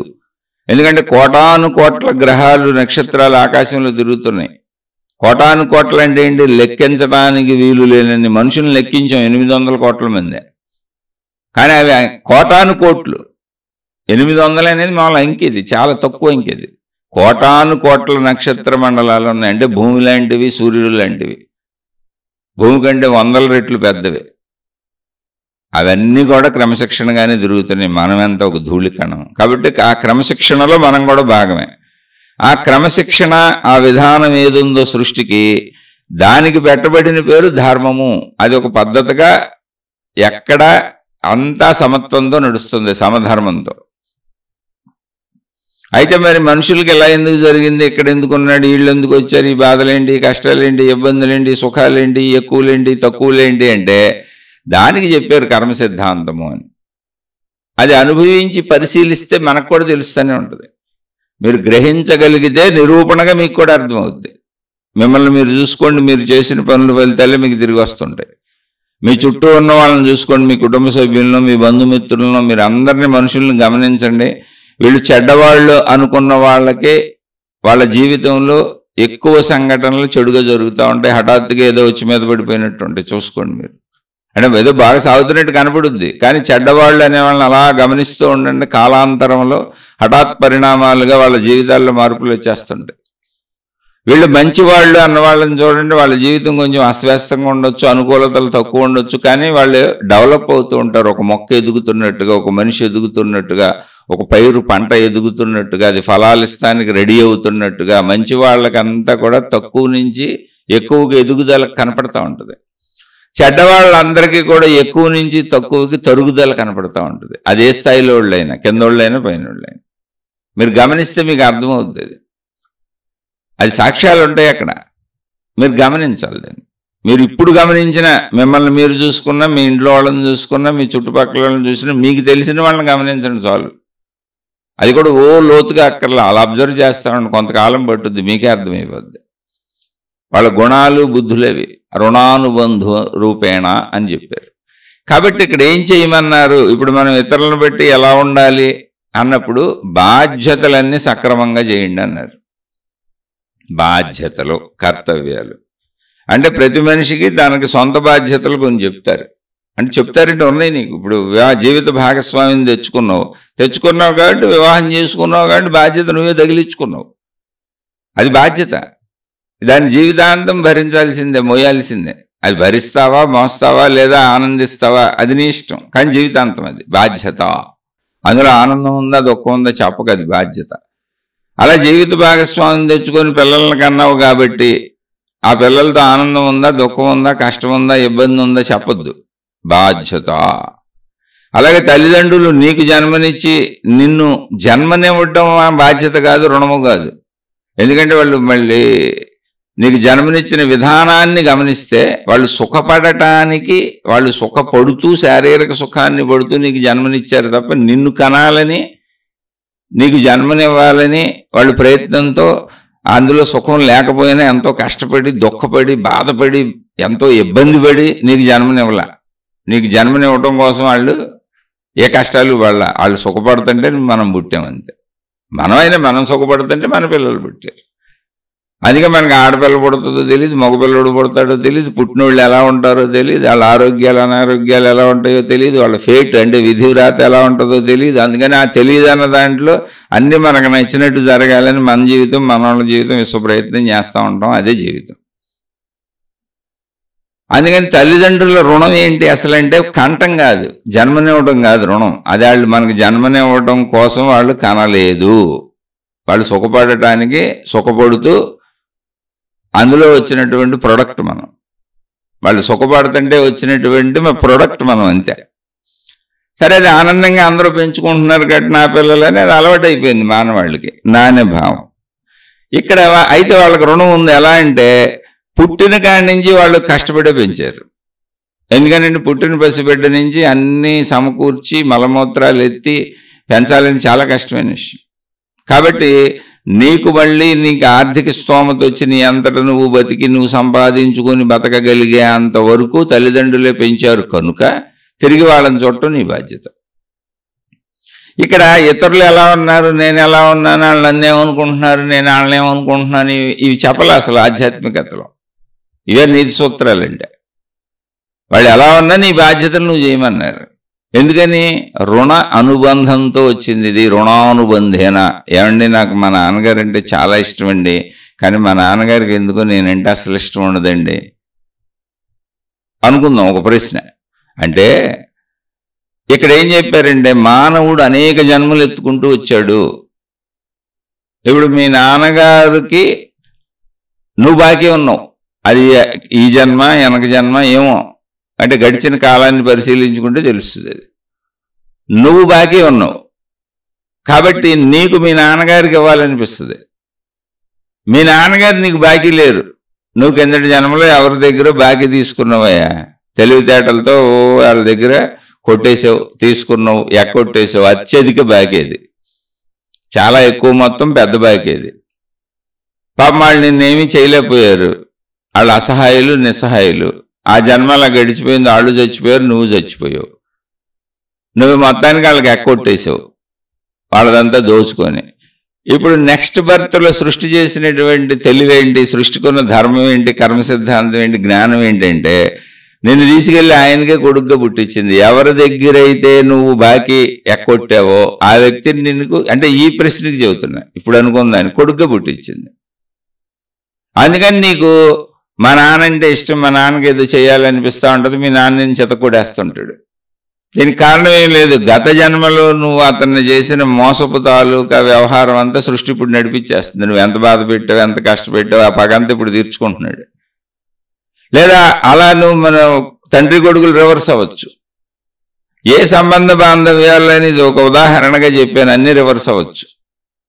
ఇక్కడ ఏంటి ఆధారం అంటే రివర్స్ అయిందే ఎలా తెలుస్తుంది అంటే నీకు వాళ్ళకి చేయాలనిపించి వాళ్ళు నీకు తిరిగి చేయాలని అనిపించకపోతే నువ్వు వాళ్ళకు బాకీ ఉన్నట్టు. ఎవరెవరికి అప్పు ఉన్నారు, ఎవరెవరికి రుణం ఉన్నారు అంటే ఎవరికైతే నా వాళ్ళకి చేయాలనిపిస్తుందో వీళ్ళు వాళ్ళకి రుణం ఉన్నారు. ఎవరికైతే నా వాళ్ళు నాకే చెయ్యాలి, నేను వాళ్ళకి చేయాలని వాళ్ళకి అనిపించటం లేదో వాళ్ళు బాకీ లేరు. అది సృష్టి చేసిన మ్యాజిక్. మ్యాజిక్ అంటే ఏంటి? కర్మ సిద్ధాంతాన్ని సమతూకం చేయడానికి సృష్టి చేసిన ఏర్పాటు. నువ్వు ఎంత తప్పించుకుందామన్నా కుదరదు. అది ఈ జన్మది ఇప్పుడే జరగచ్చు, ఈ జన్మది మరు జన్మకి జరగవచ్చు, ఎన్ని జన్మలు ఎక్కడికైనా రావచ్చు. ఆ క్యాలిక్యులేషన్ మనకు తెలియదు. ఎందుకనంటే జన్మలు శరీరానికే కానీ మనసుకు లేవు. మనసుకి సృష్టి శక్తి. అది శక్తి. ఇప్పుడు మనసు ఏమైంది? ఈ శరీరం వదిలేసామనుకోండి, మనసు అలాగే ఉంది, ఈ శరీరపు మనసు అలాగే ఉంది. మరి వదిలేసింది ఏంటి? శరీరాన్ని. శరీరం నశించిపోయింది. ఎందుకని? శరీరం పదార్థ రూపం ధరించింది కనుక పదార్థానికి ఎక్స్పైరీ డేట్ ఉంది. మళ్ళీ ఏంటి ఎక్స్పైరీ డేటు? పదార్థం మళ్ళీ శక్తిగా మారిపోద్ది. కానీ శక్తికి ఎక్స్పైరీ డేట్ లేదు. శక్తి పదార్థం అవుతూ ఉంటుంది, పదార్థం శక్తి అవుతూ ఉంటుంది. పదార్థాలుగా వచ్చిన శక్తికి మాత్రమే ఎక్స్పైరీ ఉంది, అంటే మళ్ళీ శక్తి అయిపోద్ది. అది శక్తిగా ఉన్నదానికే సంఖ్య లేదు, అది శక్తిగానే ఉందిగా. అందుకని మనసు శక్తి స్వరూపం, అందుకని దానికి లోపల ఉన్న భావాలన్నీ గుర్తున్నాయి. కానీ మరి అనుభవించడానికి శరీరం లేదు, అందుకని ఇంకో శరీరం తీసుకుంటుంది అని చెప్పారు. ఇది పునర్జన్మ విధానం. దీనిని నేను నమ్ముతున్నాను కనుక చెబుతున్నాను, లేకపోతే సృష్టి నడక ఇబ్బందిగా ఉంది. దీన్ని నమ్మపోతే అసలు మోక్షం అనేది కుదిరే అవకాశం కుదరట్లేదు. ఆత్మ సాక్షాత్కారం, ఆత్మజ్ఞానం. అందుకే ఇది నమ్మనటువంటి విధానాలు, పునర్జన్మ సిద్ధాంతాలు నమ్మనటువంటి విధానాలు ఏర్పరచుకున్న వాళ్ళు ఎవరున్నారో వాళ్ళకి ఆత్మజ్ఞానము, మోక్షము, ఆత్మ సాక్షాత్కారం ఉండవు. వాళ్ళకు ఒక దేవుడు, ఆ దేవుడి లోకం, ఆ దేవుడి లోకంలోకి వీళ్ళు వెళ్తాం, ఆ దేవుడి లోకంలో పాపపుణ్యాలకి ఆ దేవుడు వీళ్ళని పుణ్యం చేసిన వాళ్ళందరినీ, ఆ దేవుడి మాట విన్న వాళ్ళందరినీ, ఆ దేవుడిని పూజించిన వాళ్ళందరినీ ఆయన చక్కగా అన్ని సౌకర్యాలు సమకూర్చి వాళ్ళ దగ్గరే పర్మనెంట్గా ఆయన దగ్గరే ఉంచుకుంటాడు. ఆ లోకంలో ఆయన మాట విన్న వాళ్ళని, ఆయన పూజించిన వాళ్ళని, ఆయన ఇతర దేవుళ్ళని పూజించిన వాళ్ళని, ఇతర మతాలలో వెళ్ళిన వాళ్ళని, తనను అనుసరించిన వాళ్ళందరినీ నరకంలో పడేసి శిక్షిస్తాడు. అలాంటివి ఏర్పరచుకున్నారు వాళ్ళు. కానీ ఒక సంపూర్ణత అనేది, నేను అనంత ఆత్మశక్తిలో లీనమైపోతాను, ఉన్నదంతా ఇక్కడ శక్తే, ఈ సృష్టి అంతా కేవలం మనకు అనిపిస్తున్నది మాత్రమే, అది శక్తి యొక్క వ్యక్తీకరణ, ఆ శక్తిలోనే జరుగుతుంది. సినిమా హాల్లో తెర మీద బొమ్మల్లాగా ఈ సృష్టి అంతా మనకు కనపడుతున్నది. సినిమా ఆగిపోద్ది ఎప్పటికైనా, మొత్తం ఈ సృష్టి శక్తిలో విలీనం అయిపోద్ది. శక్తి సృష్టి భిన్నంగా లేవు, నువ్వు అనంత ఆత్మశక్తివే అన్నప్పుడు ఒక సంపూర్ణత ఉంది అక్కడ, క్వశ్చన్ మార్కులు లేవు. అదే ఇప్పుడు లేదు, దేవుడు ఉన్నాడు, ఆ దేవుడు మతాలు అన్నప్పుడు ఎప్పటికీ ఆ దేవుడు ఉంటాడు, ఎప్పటికీ వీళ్ళందరూ వెళ్ళి ఆ దేవలోకంలో చేరుతూ ఉంటారు. మరి ఎంతమంది చేరుతారో తెలియదు, ఎందుకని మానవ జాతి ఎప్పుడు పుడతానే ఉంటుందిగా. ఆ దేవుడి లోకం ఎంత పెద్దదో, ఎంత విశాలమైందో, మరి ఆ మతస్థులందరికీ ఎన్ని సీట్లు ఉన్నాయో, ఎంత ఆ లోకాన్ని ఎంత ఎక్స్పాండ్ చేసుకుంటాడో, ఆ దేవుడికి సంబంధించినటువంటి లోకంలో స్వర్గం ఎంత గొప్పదో, నరకం ఎంత పెద్దదో, ఎంత గొప్పదో మనకు తెలియదు. ఎందుకంటే మనుషులు వచ్చేవాళ్ళు వస్తున్నప్పుడు మళ్ళీ ఎక్స్పాన్షన్ ఉండాలి కదా, దానికి ఎంత విశాలత్వం కలిగింది. ఎందుకని సృష్టి ఎప్పటికీ ఆగదుగా, నడుస్తూనే ఉంటుందిగా, మనుషులు పుడతానే ఉంటారుగా, ఈ మత ప్రచారాల ద్వారా వీళ్ళు ఆకర్షించుకుంటానే ఉంటారుగా. కాబట్టి అది సంపూర్ణత లేదు. అందుకని అవి తక్కువ ఎక్కువ నిజమా అబద్ధమా నాకు తెలియదు, ఎవరికి తెలుస్తుంది? ఆ లోకంలోకి వెళ్ళొస్తే తప్ప తెలియదు. ఆ లోకంలోకి వెళ్ళాలి అంటే చావాలి, సచ్చినాక వస్తాం మనకు తెలియదు. నాకు ఈ ఆత్మజ్ఞానం, ఆత్మ సిద్ధాంతం కరెక్ట్ అనిపించింది, అందులో కలిసిపోవటం బాగుంటుంది అనిపించింది. కరెక్టా లేదా కాదు, అసలు అందులో కలిసిపోతే ఇంకా మిగిలేదు శేషం లేదు. ఇక్కడ దేవుడు లేడు, మనిషి లేడు. అది ప్రాపంచికంగా ఉన్నదాంతో పోల్చినప్పుడు చెప్పింది చక్కగా ఉంది. ఆకాశతత్వం అంతా ఆకాశతత్వంలో విడిపోద్ది. ఎందుకని ఇప్పుడు కూడా సృష్టి అంతా ఆకాశంలోనే ఉంది. ఇక్కడ అబద్ధం అనుకోవడానికి ఏం లేదు, ఇప్పుడు కూడా సృష్టి ఆకాశంలోనే ఉంది, మొత్తం సృష్టి అంతా. అందుకని ఆ తత్వాన్ని మాట్లాడుకుంటున్నప్పుడు ఎప్పుడైతే మనసు మిగిలిపోయి శరీరం శిథిలమైపోయిందో, ఆ మనసు ఇంకో శరీరం కోసం ప్రయత్నించుకుంటుంది. అయితే అది మన మనసు అయ్యి ఇంకో శరీరం కోసం ప్రయత్నించినప్పుడే మనకు అది అర్థమవుద్ది. ఇప్పుడు చెప్పుకోవడం కుదరదు, దానికి గ్రంథాలు ఉన్నాయి, చెప్పారు, మహాత్ములు ఊహించి చెప్పారు, గ్రంథాలు రాశారు. కానీ దాన్ని తీసుకోవట్లేదు నేను, ఎందుకంటే అది నిరూపణ లేని సత్యము. ఇప్పుడు నేను మీకు నిరూపించలేను. కానీ అది ఇంకో జన్మ తీసుకొని మళ్ళీ ఇంకో శరీరాన్ని తీసుకుంటుంది. అలా ఇంకొక శరీరంలోకి వచ్చినప్పుడు అప్పటి వరకు ఆ మనసులో ఉన్న విషయాలు అది మర్చిపోద్ది, కానీ వాసనలుగా అన్నీ గుర్తుంటాయి. అంటే స్వభావంగా ఉంటుంది, గుణంగా ఉంటుంది, కానీ విషయాలుగా మర్చిపోద్ది. అంటే ఏంటి విషయాలు? ఈ ఇల్లు నాది, ఈ మెయిన్ మా నాన్న, మా అమ్మ, ఈ మర్చిపోద్ది. ఎందుకని? కొత్త అమ్మ నాన్న, కొత్త ప్రదేశాలు వచ్చేసినాయి. మళ్ళీ ఇప్పుడు జీవించాలంటే ఈ గుర్తుండాలి. అందుకని ఇప్పుడు జీవితానికి అనువైనవన్నీ గుర్తుంచుకొని గత జన్మల నుంచి పేర్చుకొని లోపలేసుకున్నటువంటి ఇష్టాలన్నీ స్వభావాలుగా, గుణాలుగా, వాసనలుగా పెరుగుతూ ఉంటాయి. అందుకని ఆయా మనుషుల్ని సృష్టి కలుపుద్ది. ఎవరెవరికి ఎక్కడ బాకీ ఉన్నారో ఆ మనుషులు కావచ్చు, ఆ ప్రదేశాలు కావచ్చు, ఆ విషయాలు కావచ్చు, నువ్వు అనుభవించడానికి అనువైన చోట నువ్వు అక్కడ దిగుతావు. అందుకని ఆ బాకీలు నిన్ను కలుస్తూ వచ్చి, ఆ కలిసిన బాకీలలో మన ఇబ్బంది పెట్టే బాకీలన్నీ మనం గతంలో ఇబ్బంది పెట్టినవి, వాళ్ళ రుణం వాళ్ళు తీర్చేసుకుంటున్నారు. మన సుఖపెట్టేవన్నీ గతంలో మనం సుఖపెట్టినవి. ఒకే మనిషిని మనం కొంత సుఖపెట్టి ఉండొచ్చు, కొంత బాధ పెట్టి ఉండొచ్చు. అవి వెనక నుంచి జరిగేవి. అలానే వెనక నుంచి జరుగుతున్నాయి కదా, ఇప్పుడు నేను వాళ్ళని బాధ పెడుతున్నారు, నేనేం చేయను, నేను ఎలా ఉండాలి, నేను బాధ పెట్టాలంటే అక్కడే చెప్పారు మహాత్ములు, నాయన పాత నుంచి వచ్చిన వాటి ఎఫెక్ట్ ఇప్పుడు అనుభవిస్తున్నావు, అది ఆనందమా దుఃఖమా అని అడక్కో. నువ్వు అనుభవించేది ఆనందమైనా దుఃఖమైనా, నీకు ఇవ్వబడిన శరీరం, నువ్వు పేదరికంలో పుట్టినా అపర కుబేరుడి దగ్గర పుట్టినా, ఎలా పుట్టినా, నువ్వు స్త్రీవైనా పురుషుడివైనా, నువ్వు అంగవైకల్యంతో పుట్టినా హాయిగా మంచి బలంతో పుట్టినా, ఇది గతపు తాలూకా చిహ్నం. నీకు గత కర్మ ఫలం, మొత్తం గత ఫలం. ఇప్పుడు నువ్వు చేస్తున్నావే, ఏమంటే వాళ్ళు నన్ను మోసగించారు, నేను తట్టుకోలేకపోతున్నాను, లేదా నేను ఇప్పుడు మోసాలు చేస్తున్నాను, లేదా అన్నావు, ఇప్పుడు నువ్వు చేసే ప్రవర్తన అంతా మళ్ళీ భవిష్యత్తుకు ఉంటుంది అన్నారు. కాబట్టి ఇప్పుడు చేసే ప్రతిదీ కరెక్ట్గానే చేయాలి. ఎదుటోడు మరి ఇప్పుడు చేసేదే కదా అంటే దాని జోలికి నువ్వు వెళ్ళబాక. అది కర్మ సిద్ధాంతం ప్రకారం ఎదుటోడు బాగా ఉండి చేస్తున్నాడా ఇప్పుడు చేస్తున్నాడా తెలీదు మనకు. అందుకని దగ్గర సంబంధ బాంధవ్యాలలో ఎప్పుడూ కూడా నీ ధర్మము కర్తవ్యము నిర్వహించి, ఎక్కడైనా సరే, అసలు దగ్గరేనే కాదు, ఒక బస్సు ఎక్కామనుకోండి, మన సీట్ ఏదో అందులో కూర్చోవటం మన ధర్మం. మన సీటు కాని సీట్లో కూర్చొని వాళ్ళతో పోట్లాడటం అధర్మం. అలా ట్రైన్ ఎక్కినా లేదో సినిమా హాల్కి వెళ్ళాం, మన సీట్లో కూర్చొని చూడటం ధర్మం. ముందు సీటు అడుగు మీద కాళ్ళు పెట్టడం అధర్మం. కొంతమంది ముందు సీట్లు నూపుతూ ఉంటారు, కాళ్ళతో కొడతా ఉంటారు, కాళ్ళు పెడతా ఉంటారు, అధర్మం. అలా ధర్మాలు ఉన్నాయి ఇక్కడ.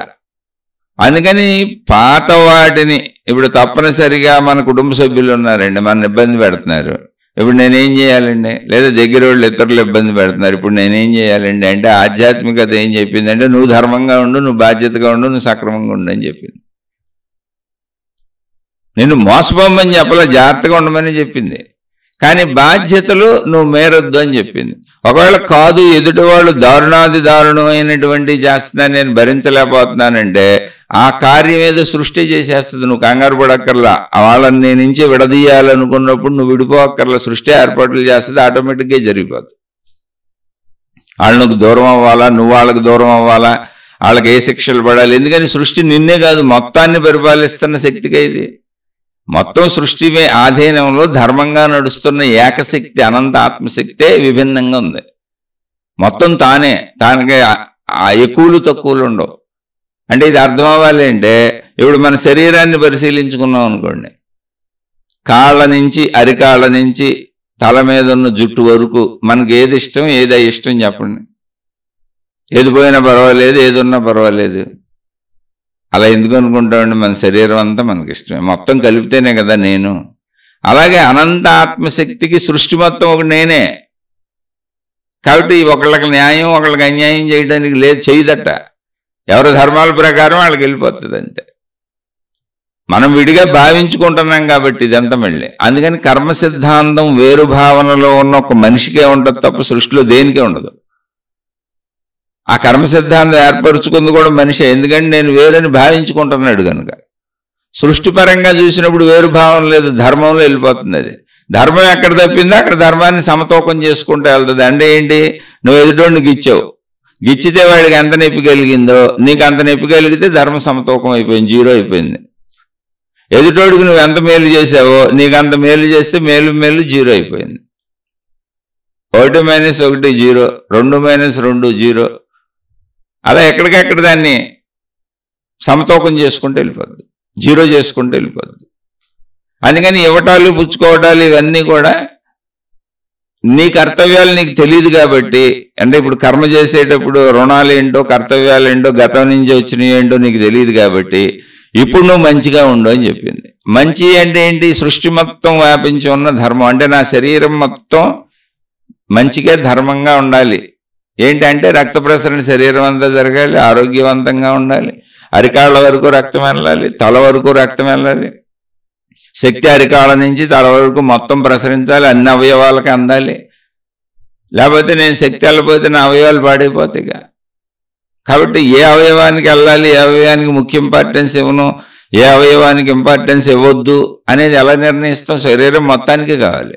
అలాగే సృష్టి మొత్తానికి ధర్మసూత్రం నడుస్తుంది. ఆ ధర్మసూత్రమే మన పాలిట కర్మ సిద్ధాంతం అయింది. అది నువ్వు ఇంత అనంత సృష్టిలో నువ్వు దాన్ని కనిపెట్టలేక వేరుభావంతో ఉన్నావు గనుక, కనిపెట్టలేవు గనుక నువ్వెప్పుడు ధర్మంగానే మంచిగానే ఉండు. నేను భరించలేకపోతున్నానండి, మరి ఏంటండి ఎన్నాళ్ళు ఎలా ఉండాలని ప్రశ్న ఇక ఎన్నాళ్ళు కాదు, సృష్టి తప్పించేస్తుంది. నాకు తెలిసిన ఒక ఆవిడ ఉంది, అంటే నిజంగా జరిగిన విషయం ఇది. ఆవిడ పాపం భర్త ఉన్నాడు, విపరీతమైన బాధలు పెట్టేవాడు. భర్త నిరంతరం తాగొచ్చి కొంచెం బయట రౌడీ విధంగా తిరిగేవాడు, రౌడీ గోండా టైపు తిరిగేవాడు. తాగొచ్చి ఇంటికి వచ్చి భార్యని నానా హింసలో పెట్టేవాడు. పాపం మంచి ఆవిడే, అంటే లేదా హింసల వలన మంచి ఆవిడ అయిందో, దైవభక్తురాలు అయింది, ఏదో గురువు దగ్గరికి వెళ్ళింది, దీక్షలు తీసుకుంది, తిరిగింది, రకరకాలు చేసింది. నా భర్తని దేవుడా మార్చు మార్చు అని మొరపెట్టుకుంది. ఎన్నాళ్ళు నేను భరించాలి అని కొట్టుకుంది పాపం. అయితే కరెక్ట్గా ఇంకొక 35-40 ఏళ్ళు వచ్చేటప్పటికి, అంటే ఒక భర్తని ఒక 10-15 ఏళ్ళు భరించి ఉంటుంది. పిల్లలు పుట్టారు, పిల్లలు ఉన్నారు, అన్నీ ఉన్నాయి. భర్త ఒకసారి యాక్సిడెంట్లో పడిపోయి నడుమిరిగిపోయింది. రౌడీ నేతను యాక్సిడెంట్ అయింది, రోడ్డు మీద పడిపోయి నడుమిరిగిపోయింది. కొంచెం బాగా దెబ్బలే తగిలినాయి. ఇంక మంచాన్ని పడిపోయాడు. అయ్యో దేవుడా, అక్కడి నుంచి దేవుడా నా భర్తను రక్షించు కాపాడంటం మొదలుపెట్టింది. పాతలోనేమో నా భర్త నుంచి నన్ను కాపాడని ప్రార్థించింది. ఇప్పుడేమో మంచంలో పడి ఉన్నాడు, సేవలు చేయాలి, ఇదేంటి ఇప్పుడు మంచంలో పడి ఉన్నాడుగా, అందుకని ఇంకేం మాట్లాడట్లా. భార్యనే దైవంలో చూసుకుంటున్నాడు. ఎందుకని ఆమె ఇంత పెడితే తప్ప లేస్తలేడు, మలమూత్ర విసర్జనలు కన్నా వాళ్ళే చేయాలి. అందుకని ఇంకప్పుడు ఆమె మీదక విపరీతమైన అభిమానం, ప్రేమ కురిపిస్తున్నాడు. ఇప్పుడు నా భర్తను కాపాడి లేకపోతే నా జీవితం ఎట్ట, కనీసం భర్త ఉంటే సుమంగళిగా ఇంత బొట్టు పెట్టుకొని అయ్యి ఏదో అనుకుంటారుగా అనుకుంది. ఈమె ఎన్ని ప్రార్థించినా ఆ మంచంలో అట్ట ఉండి ఒక 1-2 సంవత్సరాలు తీసుకొని ఆయన చచ్చిపోయాడు. గట్టిగా మీకు 40 ఏళ్ళు ఉంటాయి. అయితే బ్రతకటానికి సరిపోను ఆస్తులు ఉన్నాయి, ఎవరి భర్తయే ఉన్నాయి. అత్తగారు చాలా మంచిది, అత్తగారు ఆమె కలిసి ఉంటున్నారు పిల్లల్ని పెట్టుకొని. ఆస్తి అంతా ఆమెకే ఇచ్చింది. అత్తగారు కూడా అక్కడే ఉంటుంది. అమ్మ నా కూతురు లాంటి దాన్ని నాకు ఇంత అన్నం పెట్టి జాగ్రత్తగా చూడండి. ఇప్పుడు ఆమె అత్తగారిని చూసుకుంటుంది, పిల్లల్ని చూసుకుంటుంది, ఎంతో ఆనందంగా తిరుగుతుంది. తర్వాత ఆ దేవుడి దగ్గర, అంటే నేను చెబుతుంది ఒక 25 సంవత్సరాల క్రితం విషయం ఉండోయి, నాకు ఈ తర్వాత తెలియదు, ఉన్న విషయానికి చెబుతుంది. ఆ తర్వాత కలిసినప్పుడు ఆవిడ చాలా సంబరంగా హాయిగా ఆనందంగా తిరుగుతుంది. భర్త లేడు, అంతే, జస్ట్ భర్త లేడు, కానీ అద్భుతమైన జీవితం ఉంది. అందుకని నేను ఎంత భరించాలి, ఎంతవరకు భరించాలని అడగొద్దు, సృష్టి చేయాల్సిన ఏర్పాటు చేస్తుంది. ఇలా నేను ఒక ఉదాహరణ చెప్పాను, ఇలా 100 ఉదాహరణలు తెలుసు నాకు. అంటే చనిపోవటాలని కాదు, ఏదో ఒకటి జరిగి మార్పు చెందటాలు. ఒక భార్యను విపరీతంగా పీడించి ఒక భర్త తెలుసు నాకు. ఆయన ఏదో ప్రాబ్లం వచ్చింది, పెద్ద మేజర్ ఆపరేషన్లు జరిగినాయి. ఇప్పుడు ఆ భార్య లేకపోతే అతని మెయింటెనెన్సే కుదరదు. మొత్తం ఆమె వండిపెట్టి చేసి పెట్టి తిరిగి అసలు ఊరికినే ఆమెని అతను, అంటే ఆ భర్తగా అతనికి సాగుతున్నప్పుడు ఆడెంకెందుకు చూసేవని కొట్టేవాడు, ఈడెందుకు చూసేవని కొట్టేవాడు, ఇలా ఎందుకు మాట్లాడేవని తిట్టేవాడు, అలా ఎందుకు మాట్లాడేవని తిట్టేవాడు, అన్నీ అనుమానం, అలా రకరకాలుగా ఉండేది. ఇప్పుడు ఏమీ లేదు, పెద్ద మేజర్ ఆపరేషన్ అయింది. నెలకు 34,000 మందులు మింగాలి. బతికొండాలంటే అసలు మామూలు గాలి పీల్చడం కూడా కష్టం, జాగ్రత్తగా గాలి పీల్చుకోవాలి, మంచి గాలి పీల్చుకోవాలి. భార్య మొత్తం ఉదయం నుంచి రాత్రి వరకు అన్నీ చేసి పెడతానికి ఇతనికి భార్యకి సరిపోతుంది జీవితం, డాక్టర్లు ఇచ్చిన షెడ్యూల్ ప్రకారం. ఇప్పుడు భార్య పట్ల ఆరాధన పెరిగిపోయింది, భార్య దేవత అయిపోయింది. ఇప్పుడు భార్యకి స్వేచ్ఛ వచ్చేసింది. ఇంతకుముందు అన్నీ తనే చేయగలిగినప్పుడు అసలు నువ్వు గేట్ కాడ ఎందుకున్నావు, కిటికీ కాడ ఎందుకున్నావు, తలుపు కాడ ఎందుకున్నావు, వాళ్ళని ఎందుకు చూసావు, వెళ్తే ఎందుకు మాట్లాడేవని కొడతా ఉండేవాడు.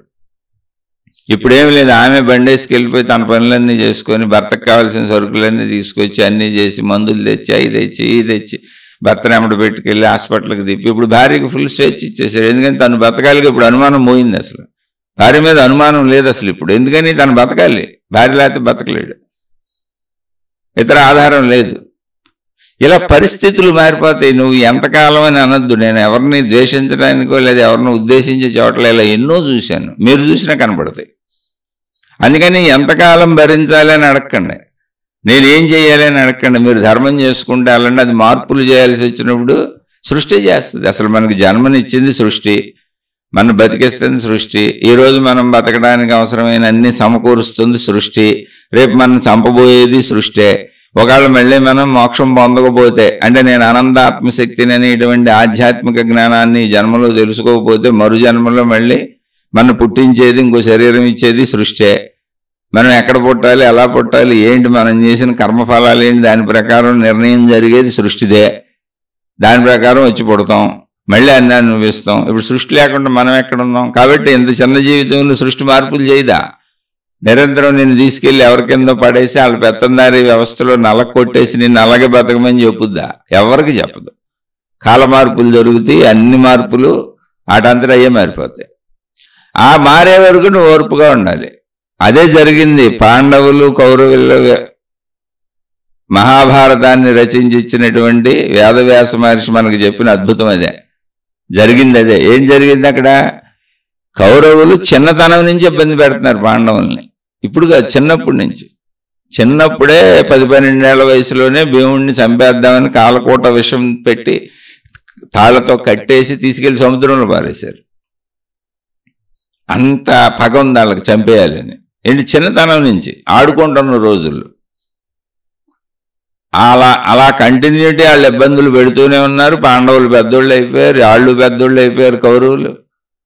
అయినా ఇబ్బందులు పెడతానే ఉన్నారు. తర్వాత ఏదో మాయాజోదం ఆట ఆడారు, పాండవుల రాజ్యం అంతా లాగేసుకున్నారు. అజ్ఞాతవాసాలు అన్నారు, వనవాసాలు అన్నారు, తరిమి కొట్టేశారు. 13-14 ఏళ్ళు వెళ్ళిపోయారు. అంటే సుమారుగా పాండవుల జీవితంలో 40 ఏళ్ళు ఎమ్మటపెట్టి తరుగుతానే ఉన్నారు వీళ్ళు అనుకోండి ఊరుకునే.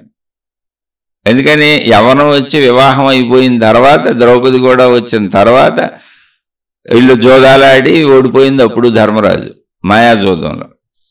అంటే సుమారుగా మళ్ళీ అక్కడ వనవాసం 14-15 ఏళ్ళు పెట్టారు.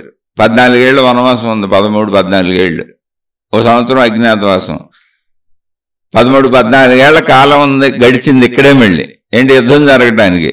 ఇది ఒక 14 ఏళ్ళు వేసుకొని ఆ వెనకాలం వేసుకుంటే సుమారుగా వీళ్ళని ఒక 40-45 ఏళ్ల పాటు ద్వేషంతోనే నరకం చూపించారు వాళ్ళకి పాండవులకి కౌరవులు. అయితే ఎందుకు నరకం చూపించారంటే అన్నదమ్ముల బెడ్లో రాజ్యం ఒకటే, పాండవులకు నాన్న లేడు, వీళ్ళకున్న నాన్న గుడ్డైన, ఏదో ఆ గుడ్డైనా అట్లా కూర్చొని వెళ్తున్నాడు. కాలాంతరంలో ఈ స్టోరీ అని చెప్పాలంటే బోల్డ్ పట్టుద్ది. ప్రస్తుతం ఉన్నోళ్ళు ఆళ్లే. కాబట్టి రాజ్యం అనేది ఏకరాజ్య విభజన. అక్కడ కీర్తి ప్రతిష్టలు, సంపదలు అన్నీ ఉన్నాయి.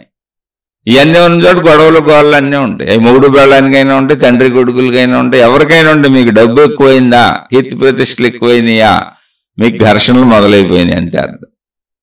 అంటే అందరికైనా కాదు, మేజర్గా ఇలా ఉంటుంది. అక్కడే వచ్చింది మరి వేదవ్యాస మహర్షి రాసిన మహాభారతం అదే.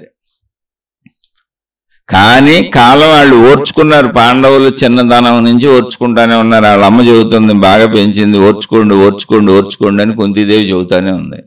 చుట్టూ వాళ్ళకి పరిచయం ఉన్నటువంటి మునులు, ఋషులు, యోగులు, వాళ్ళ మేలు కోరే వాళ్ళు అందరూ కూడా చెబుతున్నారు, అయ్యా అన్నదమ్ములు బిడ్డలేగా లేదో తెలియక అలా చేస్తున్నారు, ఓర్చుకోండి అని మంచిగానే ఉంచారు పాండవుల్ని.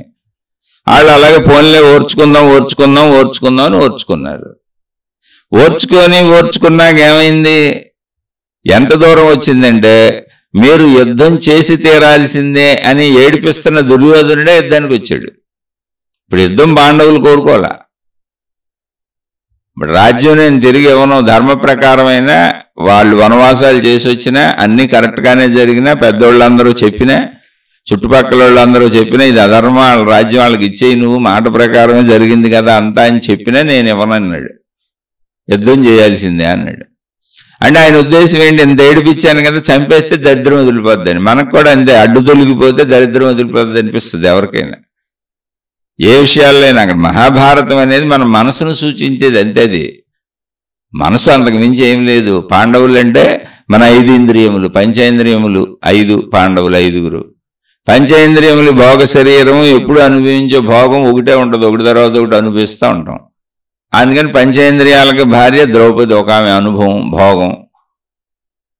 పంచేంద్రియాల శరీరం 100 సంవత్సరాల జీవితం, 100 సంవత్సరాలు బతుకుంటాం. ఇక్కడ మానవుడు ఆయుష్ అది కొంచెం అటు ఇటు అయినా సుమారుగా చెప్పింది కథ ప్రకారం. కాబట్టి 100 సంవత్సరాలు కౌరవులు. ఈ 100 సంవత్సరాలు నువ్వు కాలంలో యుద్ధం చేస్తూ బతకాల్సిందే. ఇక్కడ నీకు కావలసిన అన్ని సమకూర్చుకోవాలి అంటే అది అసలు కథ పరంగా అది. కానీ జీవిత పరంగా దాన్ని మనం అన్వయించుకున్నప్పుడు ఎంత ఏడిపించినా ఆ ఏడిపించినోడే యుద్ధం చేయాలన్నాడు. పాండవులు యుద్ధానికి సిద్ధంగా లేరు. ఎందుకనంటే వాళ్ళు మొదటి నుంచి కూడా ఎలాగో ఏడిపిస్తే అలవాటు పడిపోయారు. కాబట్టి ఇప్పుడు కూడా ఇంకొంచెం ఏడిపిస్తాడు పోనీ అనుకున్నారు. లేదు చంపేస్తాడు ఏమో బాగున్నాయి అనుకున్నారు. ఆడు చంపేద్దామనే, ఆడు యుద్ధం చేస్తాను, యుద్ధంలో చంపేయాలన్నది వాడి నిర్ణయం. కానీ ఏమైంది, యుద్ధంలో ఆడు తెచ్చాడు. కాలం ఏం చేసింది, మొత్తం సృష్టికి సంబంధించినటువంటి మంచి శక్తులు, దైవీ శక్తులు అన్నీ కూడా ధర్మానికి అనుకూలంగా ఉన్నాయి, పాండవులకు అనుకూలంగా. అంటే దుర్మార్గాన్ని చంపేసింది సృష్టి. దైవీ శక్తులని ఊరుకున్నాయంటే మనం ఏదో కృష్ణ భగవానుడు ఈ స్టోరీ ప్రకారం చెప్పుకున్నాం కాబట్టి ఆ పదం వాడాను. కానీ సృష్టి మొత్తం ఉంది దైవీ శక్తి, ధర్మమే. ధర్మం అధర్మాన్ని చంపేసింది. వాళ్ళ రాజ్యం కూడా వీళ్ళకి వచ్చేసింది. ఇప్పుడు కౌరవుల రాజ్యానికి కూడా అధికారులు పాండవులు అయ్యారు. ఎందుకని, అన్నదమ్ములు పెట్టలే, ఒకే కుటుంబం అది. వాళ్ళు పోతే వీళ్ళే పరిపాలించాలి, వీళ్ళు పోతే వాళ్ళే పరిపాలించాలి. అందుకని వీళ్ళని చంపేద్దామని కౌరవులు ప్లాన్ చేశారు చిన్నప్పటి నుంచి, మొత్తం మేము కొట్టేయచ్చని. కానీ కాలంలో వాళ్ళు చేసిన ప్లాన్ వాళ్ళకే తిరగబడి మొత్తం వీళ్ళకి వచ్చేలా కాలం చేసింది. అందుకని నువ్వు చేసే ప్లానింగ్ ఇక్కడ నడవదు, నేను ఎలా ఉండాలి ఇతరులతో అని అడగబాక. అందుకే మనకు మహాత్ములు ఈ కథలు చెప్పారు. ఈ గ్రంథాలు, కథలు, పుక్కుటి పురాణాలు కాదు. ఈ మానవ జీవితంలో ఇలా జరిగే అవకాశం ఉంది కాబట్టి నువ్వు మంచిగా ఉండటం తప్ప నీకు ఏరే దారి లేదు. అందుకని మంచి వాళ్ళందరూ, మంచి వినేవాళ్ళు అందరూ మంచిగానే ఉండండి, సజ్జన సాంగత్యం చేయండి, మంచి మాటలు వినండి, మంచిగా జీవించండి. ఎందుకంటే మీ కర్మ మీరే కాల్చుకుంటారు. దుర్యోధనుడి కర్మ దుర్యోధనుడే కాల్చుకున్నాడు. దుర్యోధనుడికి సపోర్ట్ చేసిన వాళ్ళందరూ వాళ్ళ కర్మ వాళ్లే కాల్చుకున్నారు. ఎందుకని అందరూ చచ్చిపోయారు చెడుని సపోర్ట్ చేసి. అందుకని చెడులోకి వెళ్ళబాకండి అనడానికి మనకు అనేక రకాలైనటువంటి ఉపమానాలతో అనేక పురాణాలు, ఇతిహాసాలు, కథలు అన్ని మతాలలోనూ అందించారు. కాబట్టి నేను ఎలా ఉండాలి ఇతరులతో అంటే నువ్వు మంచిగానే ఉండాలి, ఇంకో దారి లేదు. మళ్ళీ ఈ మంచిలో ఏంటి, బాధ్యతలు, కర్తవ్యాలు సక్రమంగా చేయాలి. ఎదుటోళ్ళు చెడ్డోళ్ళ మంచోళ్ళ వదిలే. ఏమంటే ఎదుటోళ్ళు చెడ్డోళ్ళైనా ఎంతకాలం చేయాలి అని అడగొద్దు, దానికే చెప్పాను. ఇప్పుడు కొంతకాలం పాండవులు భరించినాక యుద్ధం తెచ్చినోడు ఎవడో, దుర్యోధనుడే. యుద్ధం వచ్చినాక కూడా యుద్ధం చేయనన్నారు పాండవులు. అర్జునుడు నేను యుద్ధం చేయనంటేనే కృష్ణుడు భగవద్గీత చెప్పింది. ధర్మ నిర్వహణ, ఆత్మజ్ఞానం బోధించింది ఎప్పుడు, యుద్ధం నేను చేయనండి. అందుకని నువ్వు ఆత్మజ్ఞానం అనేదాన్ని, యుద్ధమే నువ్వు జీవితంలో యుద్ధం చేస్తూ ఆత్మజ్ఞానానికి వెళ్ళిపోవాలి. ఇప్పుడు అర్జునుడు అనే అతను చనిపోవడానికి సిద్ధమైపోతున్నాడు, ఆత్మహత్య చేసుకుంటున్నాడు. ఒక మాటలో చెప్పాలండి, ఏంటి, నేను యుద్ధం చేయను, ఎందుకంటే అటేపు ఉన్న వాళ్ళంతా నా వాళ్లే, కాబట్టి నేను వాళ్ళని చంపను, వాళ్ళు నన్ను ఎన్ని మోసాలు చేయని, ఏం చేయని, లేదా నేను ఇప్పుడు యుద్ధం చేయను కాబట్టి నా మీద బాణాలు వేసి కొట్టి నేను చంపేస్తారు, చచ్చిపోతాను అంటే ఆత్మహత్య సదృశ్యానికి కూడా సిద్ధమైపోయాడు. మంచితనంలో ఓర్చుకుంటూ ఎంత దూరం వెళ్ళిపోయాడు అంటే నేను ఆత్మహత్య చేసి చచ్చిపోతాను అన్నాడు. అప్పుడు ఆత్మజ్ఞానం చెప్పబడింది. ఆత్మజ్ఞానం అంటే ఏంటి, నిన్ను నువ్వు రక్షించుకుంటూ నీ కర్తవ్యాలు నిర్వర్తించు. అంతే తప్ప నువ్వు కర్తవ్యం అనే, లేకపోతే ఏదో ఎదుటోడు మోసం చేస్తున్నాడని నిన్ను నాశనం చేసుకోబాక, నొప్పింపక దానవ్వక. అలానే నిన్ను నాశనం చేసుకోకూడదు కదా అని ఎదుటోడిని నాశనం చేయబాక. ఎదుటోళ్ళకి నువ్వు కర్తవ్యాలు, బాధ్యతలు వదిలేసి పారిపోబాక, ఎదుటోడిని మోసం చేయబాక. అది అధర్మం. ఆ ధర్మ సూక్ష్మం చెప్పేదే ఆత్మజ్ఞానం. ఆత్మజ్ఞానం తెలుసుకున్నవాడు శరీరపరంగా తన బాధ్యతలు, తన కర్తవ్యాలు వదలకుండా ధర్మంగా జీవిస్తూ అవసరమైతే తానే భరిస్తూ వెళ్తాడు కొంతవరకు. ఎంతవరకు, సృష్టి మార్పులు చేసేంతవరకు. సృష్టి చేస్తుంది, నువ్వేం చచ్చిపోక్కర్లా. నువ్వెందుకు సూసైడ్ చేసుకోవడం, సృష్టి చేస్తుంది ఆ ఏర్పాటు. ఒకవేళ మనమే చావాలనేది నిజం అనుకోండి, సృష్టి మననే చంపేస్తుంది. కాదు, ఎదుటోడు అన్యాయం చేసేవాడే తప్పుకు పోవాలి అనేది అనుకోండి, సృష్టి వాడిని చంపేయచ్చు, తప్పించవచ్చు, పక్కకి నెట్టేయచ్చు, వాడికి నీకు సంబంధం లేకుండా చేసేయచ్చు. సృష్టి ఏదైనా చేయగలదు కాలంలో. అందుకని ఎంతవరకు అని ప్రశ్నించకండి, నా బాధ ఎంతవరకు అని అడగకండి, నా ధర్మం ఎంతవరకు అని అడగకండి. చాలామంది మంచిదనం చేతకాని ధనం అనుకుంటున్నారు, లేదా ఇది మీ మంచి వాళ్ళందరూ ఎదవలు అనుకుంటున్నారు, నా మంచిదనం వల్ల నన్ను మా వాళ్ళందరూ తక్కువగా చూస్తున్నారు, ఇలా బోర్డు పెడతా ఉంటారు. కాదు, మంచితనం ఎప్పుడూ గొప్పది, ధర్మం ఎప్పుడూ గొప్పది.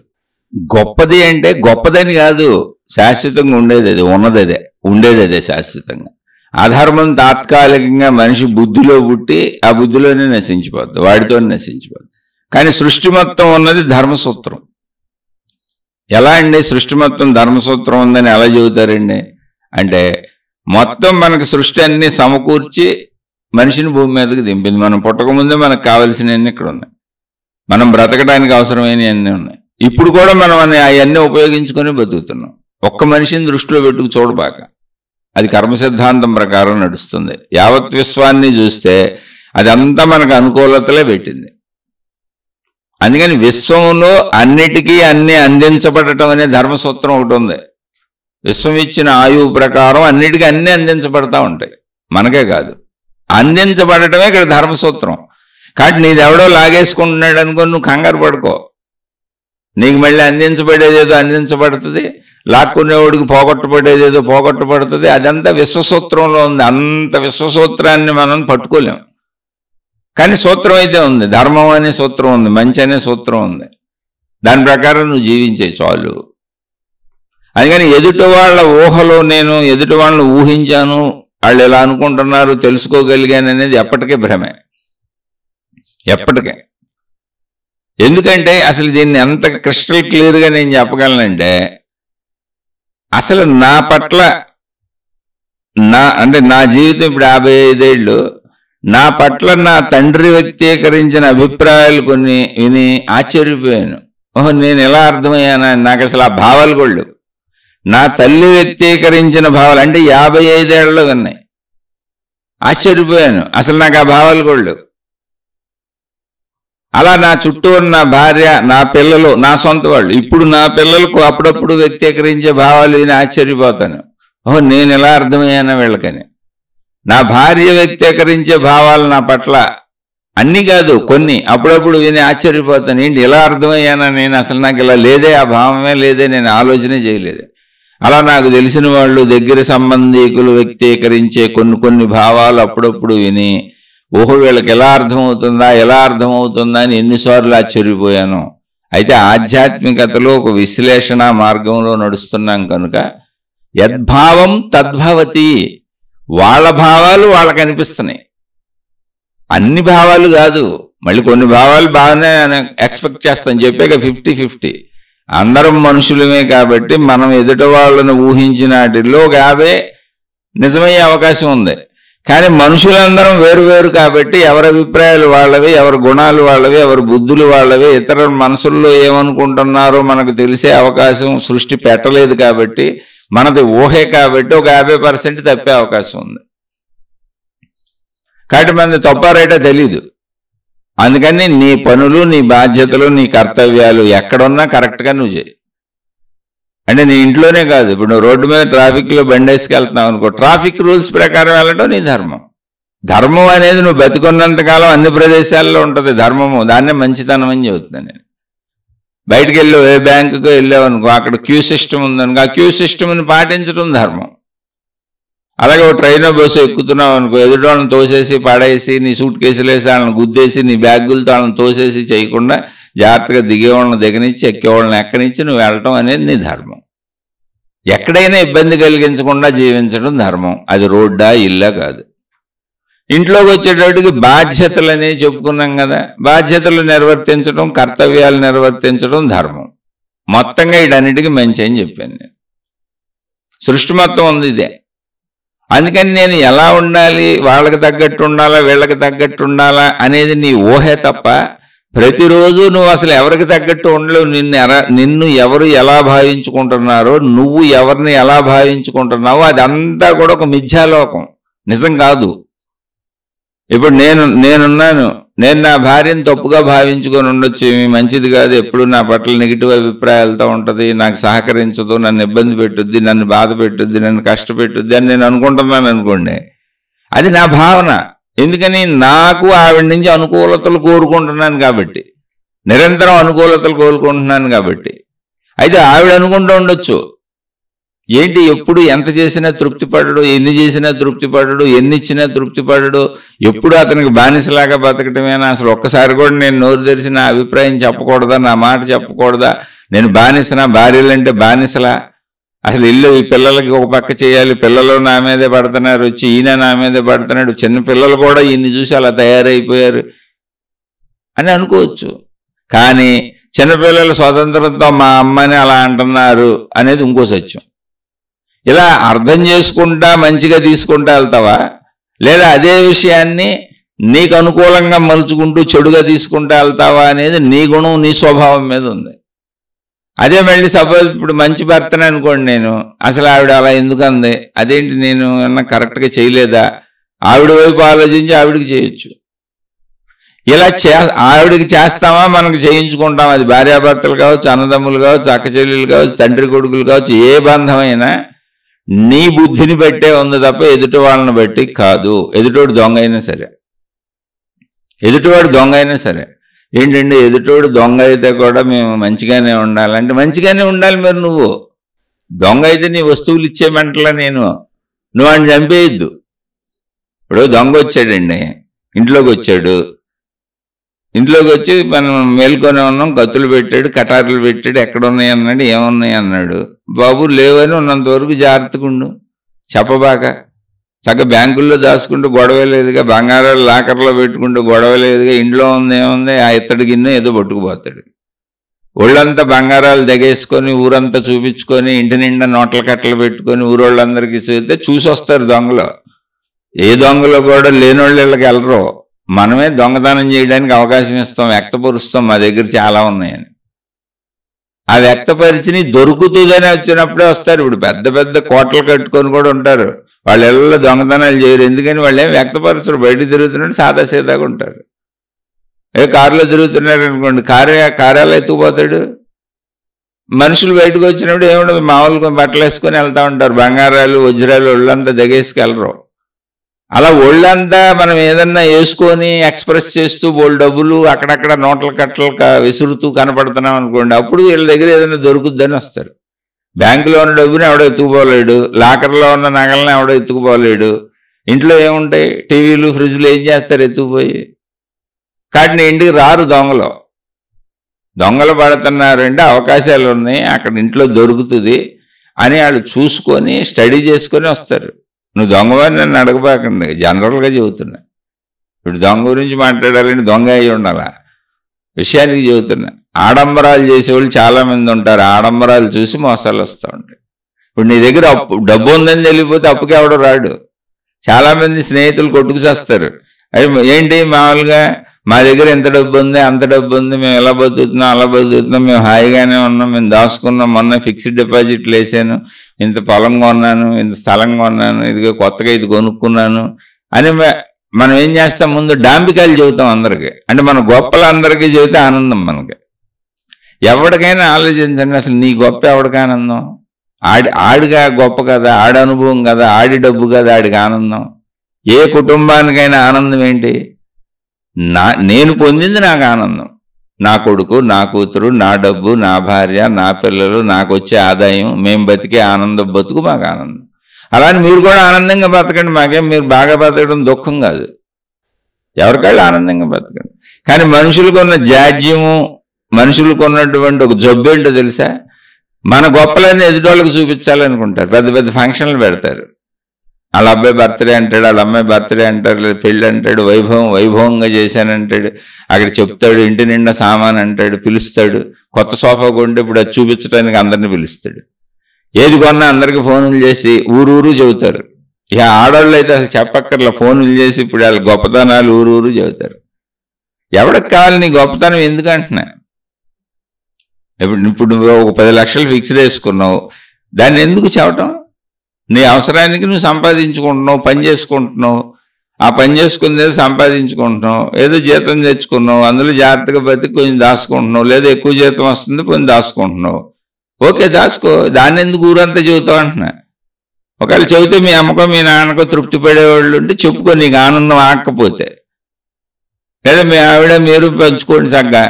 దాన్ని తీసుకెళ్ళి స్నేహితులకి చెప్పి, నాకు ఇంత జీతం పెరిగింది, అంత దాశాను, ఇన్ని పొలాలు కొన్నాను, అన్ని పుట్రలు కొన్నాను, లేకపోతే ఇంత వ్యాపారం చేశాను, ఇన్ని కోట్లు గడించాను, ఎంత ఉందో నా దగ్గర అని చెప్పినప్పుడు ఆడు అప్పుకు రాడు. రేపు వద్దు నాకు కష్టం వస్తే, ఇప్పుడు నేనైనా ఉన్నా, నాకు కష్టం వచ్చింది అనుకో, ఎక్కడికి వెళ్తాను?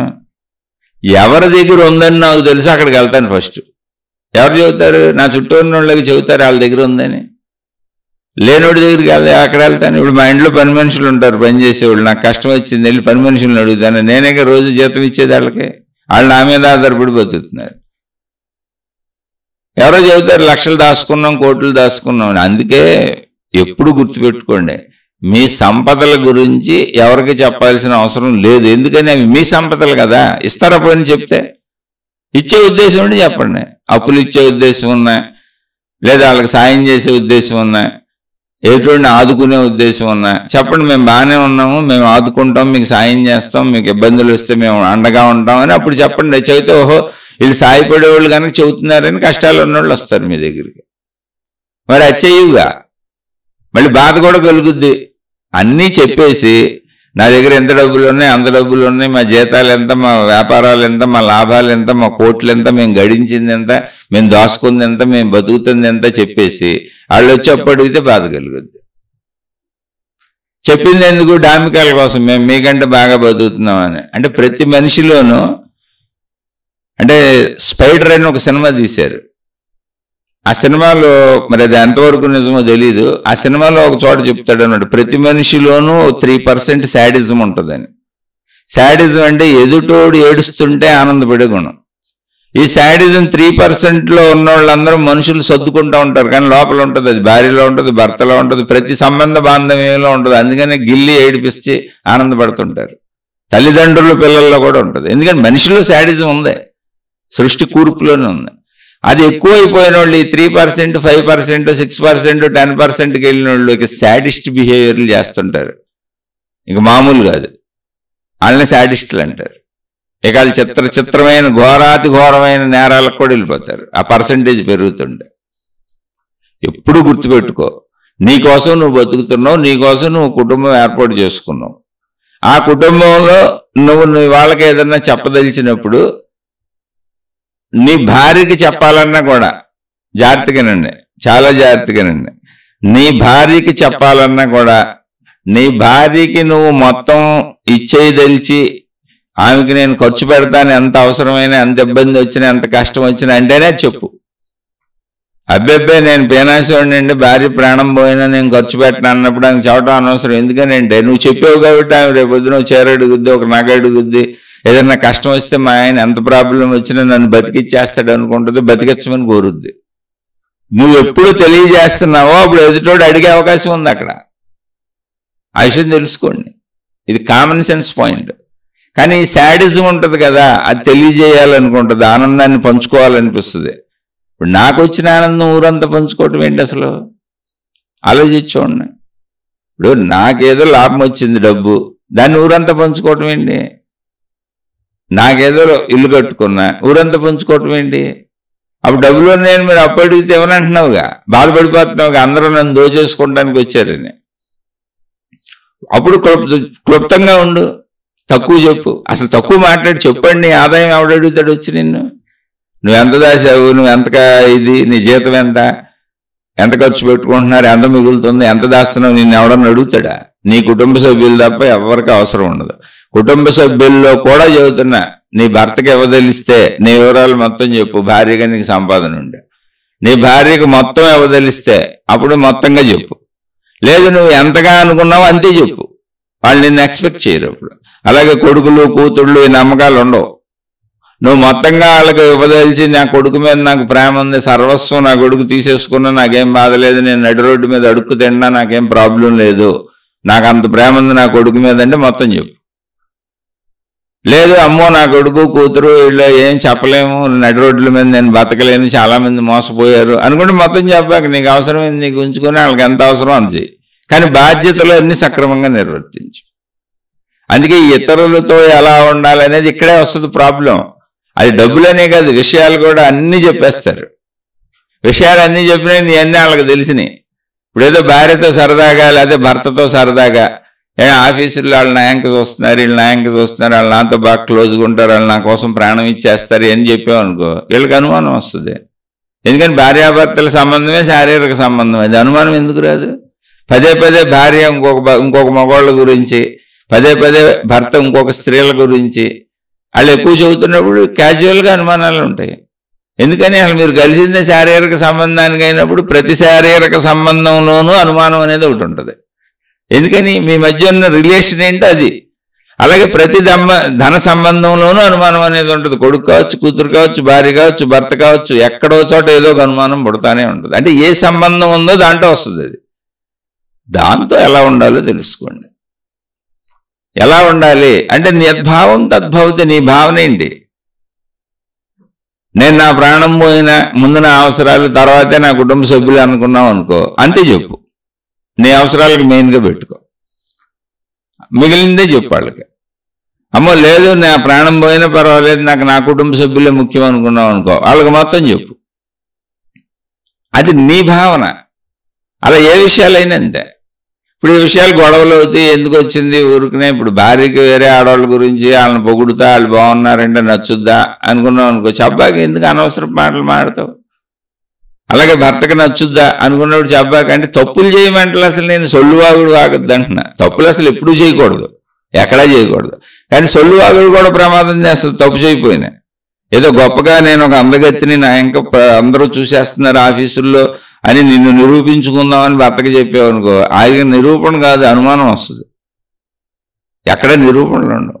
అలాగే భార్య దగ్గర హీరోయిజం కొడదామని, అబ్బాయి నన్ను అసలు అందరూ ఆకాశానికి ఎత్తేస్తారు, అందంగా అంటారు, అసలు మా ఆఫీసులో అందరూ నా ఇంకే చూస్తూ ఉంటారు, బోల్డ్ మీద నాతో మాట్లాడదామని ట్రై చేస్తూ ఉంటారు, నేనే ఏదో తప్పించుకొని నీ మీద ప్రేమతో నీ ఒక్కదానితోనే ఉంటానని నువ్వు లక్ష్య చెప్పినా అనుమానం వస్తుంది. ఈ సొల్లువాగుడు ఎందుకు అసలు? ఆఫీసుని ఇంటికి ఎందుకు చేస్తున్నావు, ఇంటిని ఆఫీసులో ఎందుకు పెడతావు? మొత్తం రోడ్ల మీద చెప్పుకుంటారు. నాకు బోల్డ్ మంది తెలుసు, పెళ్ళాల గురించి, తల్లుల గురించి, తండ్రుల గురించి. ఈడి బాధ అంతా గోడ మీద కక్కేస్తాడు వెళ్ళి.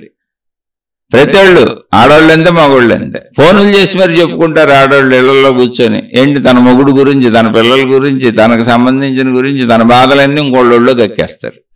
కక్కేసినాక మళ్ళీ వాళ్ళు ఏమన్నా చిన్న చూపు చూస్తే బాధపడతారు. చెప్పేది వీళ్ళే, నా మొగుడు ఎలా చేశాడు, మా ఆయన ఎలా చేశాడు, మా నాన్న ఎలా ఉంటున్నాడు, మా నాన్న అలా అన్నాడు, మా అమ్మ ఎలా ఉంది అన్నీ చెబుతారు. చెప్పినాక వాళ్ళు రేపు పొద్దున ఎప్పుడన్నా తక్కువగా చూశారనుకో బాధపడతారు. ఎందుకు ఇదంతా? అది చెప్పేదే ఆధ్యాత్మికత. ఆధ్యాత్మికత అంటే పనికిరాని విషయాల జోలికి వెళ్ళొద్దు, ఎంత మాట్లాడాలో అంత మాట్లాడు, తగుమాత్రంగా ఉండు, అవన్నీ తగుమాత్రంగా తీసుకో. ఎందుకంటే నీ కొంప నువ్వే ముంచుకుంటున్నావు, అది ఏ సంబంధ బాంధవ్యంలో అయినా. అందుకని ఇతరులతో ఎలా ఉండాలి అన్నది అసలు పాయింట్ కాదు, నువ్వు ఎలా ఉంటున్నావో నిన్ను నువ్వు గమనించుకోవడమే పాయింట్. ఇప్పటికే ఆధ్యాత్మికత అంతే.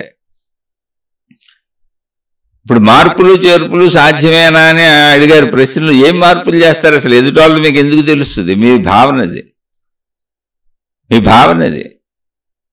చాలామంది అసలు అంటే అనేక చోట్ల ఇప్పుడు ఘోరాలు, భార్యలను చంపేశారు అని చాలా వింటుంటాం. భర్త భార్యను చంపేశాడని, లేదా భార్య భర్తను చంపేసిందని న్యూస్ వస్తుంటాయి. అంటే ఎక్కువగా జరగదనుకోండి, ఎక్కడో ఓ 10 కోట్లకే ఒక చోట వింటాం. 10 కోట్ల మందిలో ఒక చోట ఎక్కడో భర్తను చంపేసిన భార్య, భార్యను చంపేసిన భర్త, ఇట్లా ఉంటారు. తల్లిదండ్రులను చంపేసిన పిల్లలు, పిల్లలను చంపేసిన తల్లిదండ్రులు, అన్ని సంబంధ బాంధవ్యాల్లోనే ఉంటారు. ఓ 10 కోట్ల మందికి ఒక కేసు అనుకోండి. కానీ జరుగుతుంది ఇది కూడా. ఇప్పుడు భర్త చంపేస్తాడు అని గ్రహించేయగలిగిన భార్య ఆ ఇంట్లో ఉంటుందా? అంటే చచ్చే వరకు ఉందండి, ఏంటి గ్రహించలేకపోయిందని అర్థం. మరి గ్రహించాను నేను, ఎదుటోళ్ళని పెట్టి ఎలా ఉండాలంటే ఎలా గ్రహించావు నువ్వు, నీ భావన నువ్వు అనుకున్నావు అంతే. అలాగే భార్య చంపేస్తుంది అనుకున్న గ్రహించినటువంటి భర్త ఆ ఇంట్లో పడుకుంటాడా?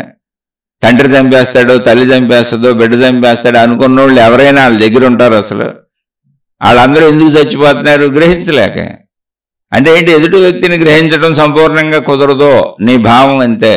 అయితే అందులో మళ్ళీ ఎప్పుడు చదువుతున్నా, అందులో 50-50 ఛాన్సెస్ ఉండొచ్చు, ఉండకపోవచ్చు. మరి అప్పుడు ఏం చేయాలి? నీ కర్తవ్యాలన్నీ మంచిగా చేయి. సహజ కుటుంబాల్లో ఇంతెంత ఘోరాలు, నేరాలు ఉండవు. నీకు అర్థం అవడానికి చెప్పానంత, ఊరికినే నీకు అర్థం అవడానికి చెప్పానంత. అందుకని ఎవరితో అయినా నీ ధర్మము, నీ మంచి చెయ్యి. అనవసరమైన విషయాలు అసలు ఎవరికి చెప్పకు, భార్యకి చెప్పకు, భర్తకి చెప్పకు. అంటే ఇది ఎందుకు చెబుతున్నాను నేనంటే, మహాత్ములు చాలా అద్భుతంగా చెప్పారు. ఒక సందర్భంలో శ్రీరామచంద్రుల వారు రాజుగా రాజ్యం చేస్తున్నప్పుడు వశిష్ఠ మహర్షి బోధ చేస్తూ శ్రీరామచంద్రుల వారికి ఒక విషయం చెప్పాడు. ఏంటంటే, నువ్వు రాజువి, ఈ ప్రపంచం మొత్తం నీ బిడ్డల్లాంటి వాళ్ళే, రాజ్యం మొత్తానికి మేలు చేసి రాజువి నువ్వు. కాబట్టి రాజ్య సంబంధిత పరిపాలనా విషయాలు నీకు ఎంత ప్రేమైనా ఉండొచ్చు, నీ భార్య అయి ఉండొచ్చు, నీ భార్య అయిన సీతమ్మకు కూడా చెప్పొద్దు అన్నాడు. ఎవరికి చెప్పొద్దు అసలు అన్నాడు. తల్లిదండ్రులు ఎవరికి చెప్పొద్దు, తల్లికి. ఎందుకని అది పరిపాలనా విభాగం, వాళ్ళకేం సంబంధం? వాళ్ళు పొరపాటున నోరు జారారనుకో, ఆ విషయం ఇంకోలా వెళ్ళిపోద్ది, ప్రమాదం అవుతుంది. ఎందుకనంటే రాజ్య విషయాలు వాళ్ళకి తెలియదు, వాళ్ళకి సంబంధం లేదు, రాజుగా నీకే తెలుసు. ఇలా అనేక నీతి సూత్రాలు ఉన్నాయి, ఎవరికి ఏం చెప్పాలి ఏం చెప్పకూడదని. అన్నీ అందరికీ చెప్పకూడదు, అంటే వాళ్ళకి అవసరం లేదు. అది వాళ్ళకి అవసరం ఉన్నాయి, తప్పకుండా చెప్పు. ఇప్పుడు ఆఫీస్ విషయాలు ఉన్నాయి, వచ్చి ఇంటికాడ భార్యకి చెబుతారు. అసలు ఆఫీసు భార్యకి ఏం తెలుసు? నువ్వు చెప్పిందే నమ్ముద్ది. నన్ను ఆడు ఏడిపిస్తున్నాడంటే నమ్ముద్ది. నిన్ను ఆడు ఎందుకు ఏడిపిస్తున్నాడు, నువ్వేం చేసావో తెలియదుగా నీకు. ఎప్పటికీ నువ్వు అసలు ఊహించుకునేది తప్పే. అసలు ఎవరైనా ఎవరి గురించి ఊహించుకునేది తప్పే. ఎన్నిసార్లు నీ ఊహలు తప్పులైనయో నువ్వు చూసుకో ఒకసారి. ప్రతి మనిషి అంతరంగంలోకి వెళ్ళండి, ఎదుటోళ్ళని కాసేపు వదిలేయండి, ఇతరులతో ఎలా ఉండాలి అనేది వదిలేయండి, కాసేపు మీ అంతరంగంలోకి వెళ్ళండి. ఎన్నిసార్లు ఇప్పటి వరకు ఎదుట వాళ్ళ పట్ల, భార్య పట్ల, భర్త పట్ల, యజమాని పట్ల, పనుడి పట్ల, స్నేహితుడి పట్ల మీరు ఊహించుకున్న విషయాలు, మీరు భావించుకుని, మీరు భయపడి, మీరు దుఃఖపడి, మీరు ఇబ్బంది పడి, మీరు కంగారు పడి, మీరు నిజం అనుకుని ఎన్ని విషయాలు తర్వాత కాలంలో అబద్ధాలని తేలిని చెప్పండి. అలా కొన్ని నిజమని కూడా తేలిండొచ్చు, కానీ అబద్ధాలని ఎన్ని తేలిని చెప్పండి. ఇక్కడ నేను ఎప్పుడు 50-50 చెప్పాక మొదటి నుంచి. అబద్ధాలని తేలిన విషయాలు బోల్డ్ ఉండుంటాయి. మీరు అనవసరంగా భయపడి కంగారు పడి బోల్డ్ ఉండుంటాయి. ఇప్పుడు కూడా అలాగే ఉంటాం మనం. కాబట్టి నీ ధర్మం చెయ్యి. అవి అనవసరాలు, అనవసరాలకే నువ్వు కంగారు పడతా ఉంటావు. కంగారు, భయము, ఆదుర్ద, టెన్షను, డిప్రెషను ఇవన్నీ కూడా అనవసరాల్లో లోపల పడుతుంది. అంతే. నువ్వు ఊహించుకుంటా లోపల లోపల నిన్ను తయారు చేసుకొని నాశనం చేసేసుకుంటున్నావు. ఏమి లేదు, ఊహలే. నేను అడిగాను ఒక మనిషిని, మా ఇంట్లో ఉన్నాయి, ఎందుకు అలా లేనిపోని ఆలోచనలు క్రియేట్ చేసుకొని బుర్రపాటు చేసుకొని ఏమీ లేకుండా ఊరికినే కూర్చొని, తినడానికి తిండి ఉంది, ఉండడానికి ఉంది, బతకడానికి ఉంది, ఇబ్బంది లేదు, కానీ ఊరికినే కూర్చొని మనసు అలా పాడు చేసేసుకొని, బుర్రపాటు చేసేసుకొని, అందరినీ నెగిటివ్గా చూసుకుంటూ ఊరికినే కూర్చొని అంతే. ఎందుకేం లేదు, పని మనుషులు పనులు చేసేస్తున్నారు, అన్నీ సాగిపోతుంది, ఎందుకు బుర్రపాటు చేసుకుంటున్నారంటే ఏం చేయము, ఇంకా ఉన్నది అది అలవాటు అయిపోయింది అంతే అన్నారు. అదే ఆన్సర్. ఇంకా వాళ్ళు పడాల్సిందే, వాళ్ళు అనుభవించాల్సిందే. కానీ వాళ్ళు అనుభవించేదంతా కారణం ఎదుటోళ్ళు అనుకుంటారు. నేను బుర్రపాటు చేసుకుంటున్నాను అనుకోరు. పని అమ్మాయి నా మాట వినకపోవటం వలన, 1,00,000 సార్లు చెప్పినా వీళ్ళు ఇలాగే చేయటం వలన, 1,000,000 సార్లు చెప్పినా ఆ కొడుకు అలాగే ఉండటం వలన, నువ్వు చెబితే వాళ్ళు ఉండటమేంటి? నువ్వు ఎందుకు అసలు అనవసరంగా వాళ్ళు బుర్రపాటు చేస్తున్నావు? అందరూ బాగానే ఉన్నారు ఇక్కడ, ఎవరు బతుకాళ్ళు హాయిగానే బతుకుతున్నారు ఇక్కడ. అందరూ నీ మాట వినాలనుకోవటమే నీకున్న జబ్బు. ఇతరులతో ఎలా ఉండాలని మనం ప్రశ్నేసాము అంటేనే ఇతరులందరూ మనకు అనుకూలంగా లేరని, వాళ్ళు మనకు అనుకూలంగా లేరు కాబట్టి మనం బాధపడుతున్నామని, ఇప్పుడు ఆధ్యాత్మికతలో మనం ఇవన్నీ విని తెలుసుకుంటున్నాం కాబట్టి మంచితనంగా ఉన్నామని మనం అనుకుంటూ వాళ్ళందరూ మన అంత కష్టాలు పెడుతున్నారు కాబట్టి ఇప్పుడు నేనేం చెయ్యాలి, ఎలా ఉండాలి అని మనం ఆ ప్రశ్నలు వేస్తుంటాం. వాళ్ళు మన అలాగే అనుకుంటున్నారు, అది ప్రాబ్లం ఇక్కడ.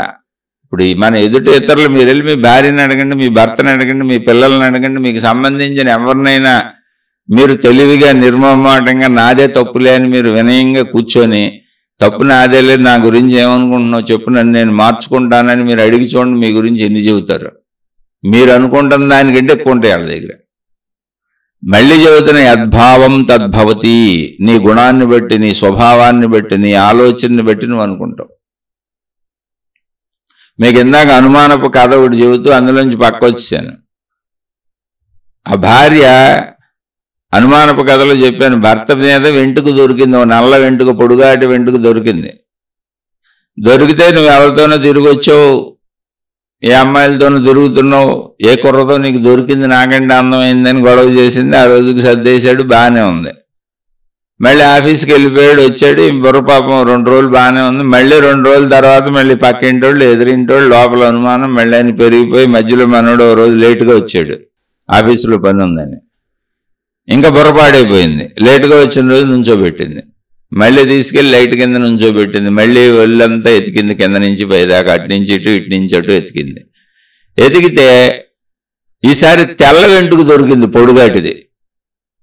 మగవాళ్ళకు పొడుగాటిది ఉండదుగా, హెయిర్ కట్ చేయించుకుంటారుగా, తెల్ల వెంట్రుక పొడుగ్గా ఉంది.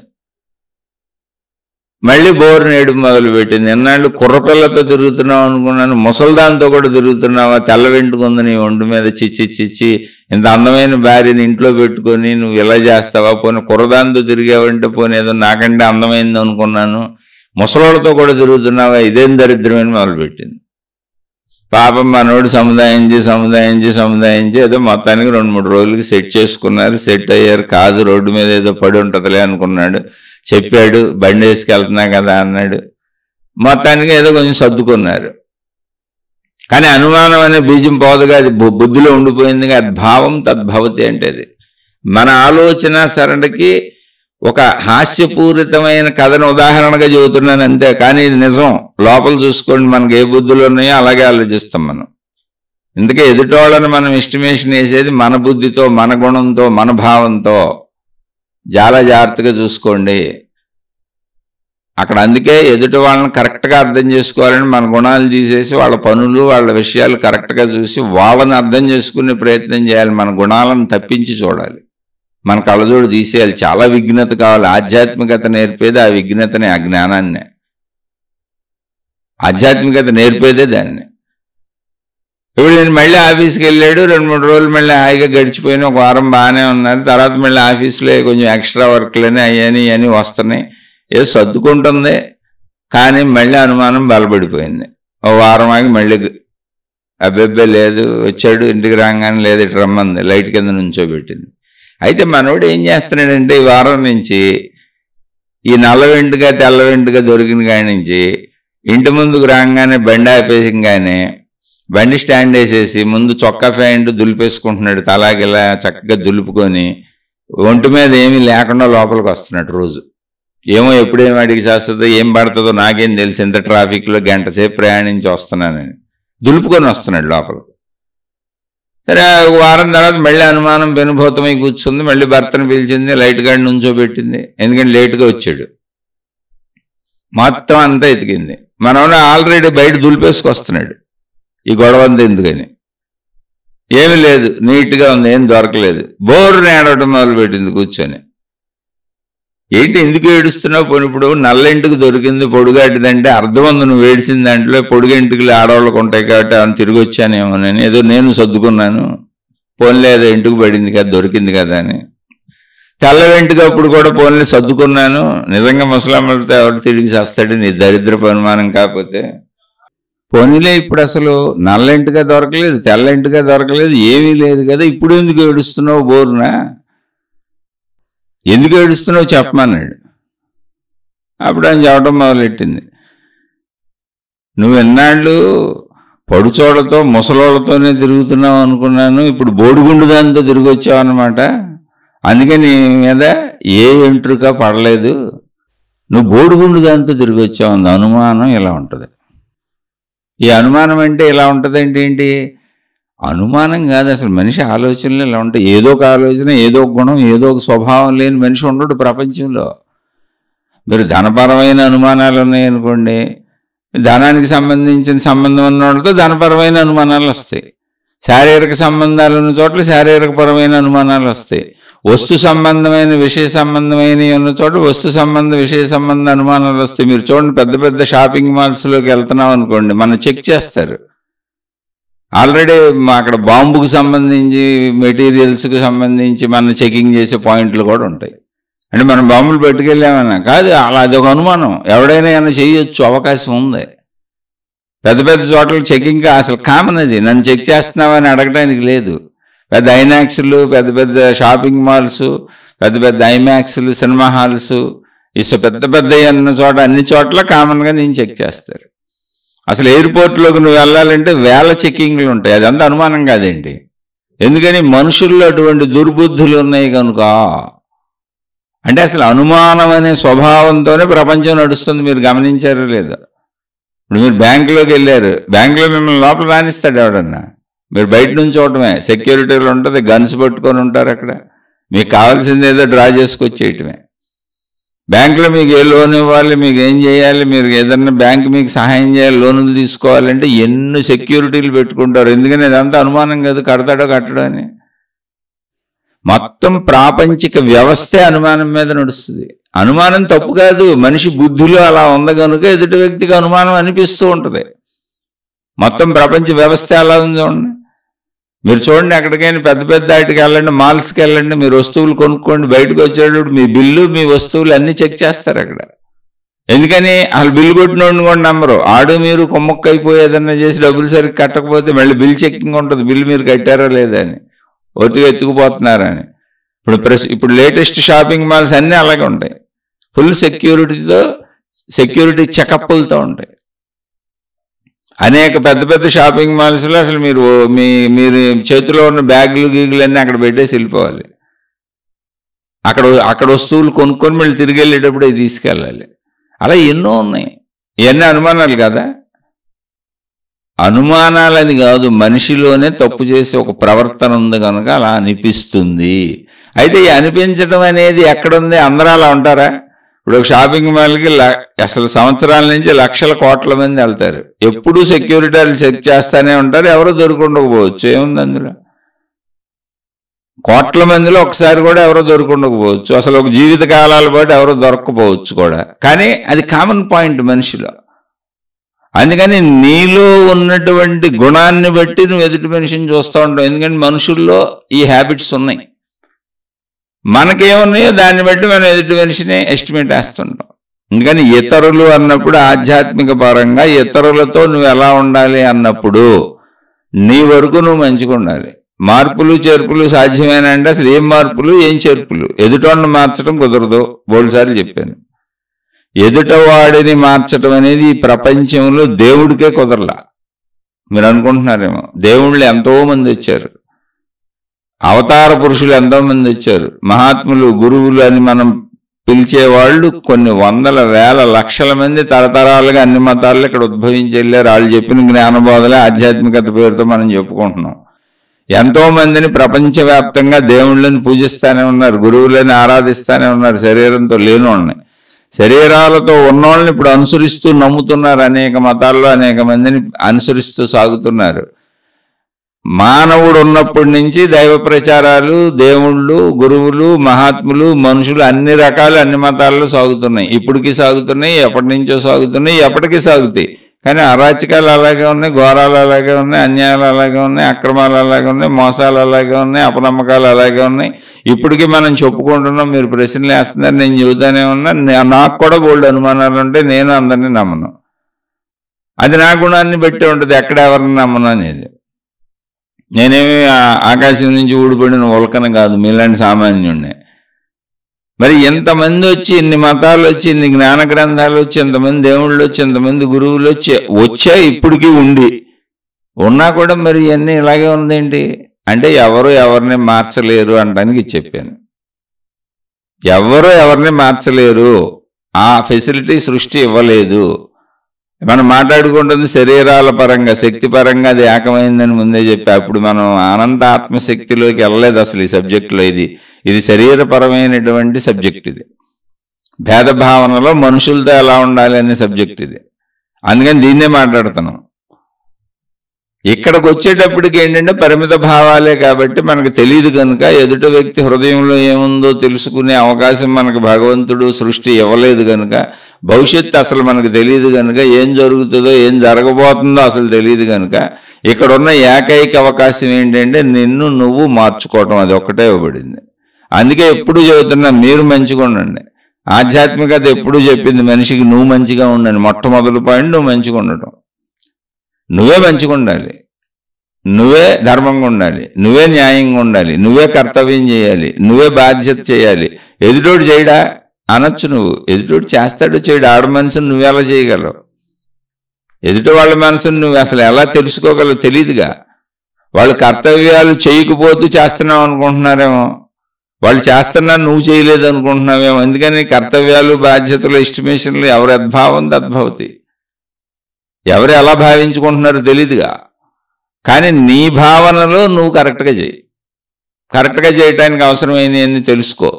మళ్ళీ చెప్పా, ఎంతకాలం మోసపోవాలి, ఎంతకాలం వీళ్ళని భరించాలి, ఎంతకాలం వీళ్ళని నేను ఇలాగే మొయ్యాలి, వాళ్ళు చేయరా, ఎంతకాలం ఇది ఓర్చుకోవాలని అడగబాక. ప్రతిదానికి కాలంలో టైం ఉంది. ప్రతి దానికి కాలంలో టైం ఉంది. దానికి పాండవుల కథ ఉదాహరణ చెప్పాను, చచ్చిపోయిన భర్త గురించి చెప్పాను, అనేక విషయాల్లో అనేక చోట్ల అవి నిన్ను విడిచిపెట్టేస్తాయి. నువ్వు కూడా వాటిని వదిలిపెట్టేస్తావు. కాలమే మీకు అయితే మనుషులు మరణించేయటమా, మనుషులు దూరం అయిపోవటమా, మనుషులు విడిపోవటమా, ఆ సమస్యల పరిష్కారం కాలం చేసే వరకు నువ్వు కొనసాగుతూనే ఉండాలి. కాలం ఆ సమస్యలకు పరిష్కారం చేస్తుంది, తప్పకుండా చేసేస్తుంది. అందుకని ఎంతకాలం అనే ప్రశ్నే లేదు ఇక్కడ.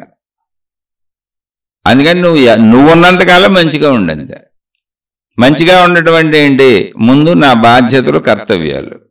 బాధ్యతలు కర్తవ్యాలు అంటే ఏంటి? నువ్వు ఎక్కడుంటే అది. ఇంట్లో ఉంటే నువ్వు ఏర్పరచుకున్న కుటుంబ సంబంధ బాంధవ్యాలు నీ బాధ్యతలు కర్తవ్యాలు.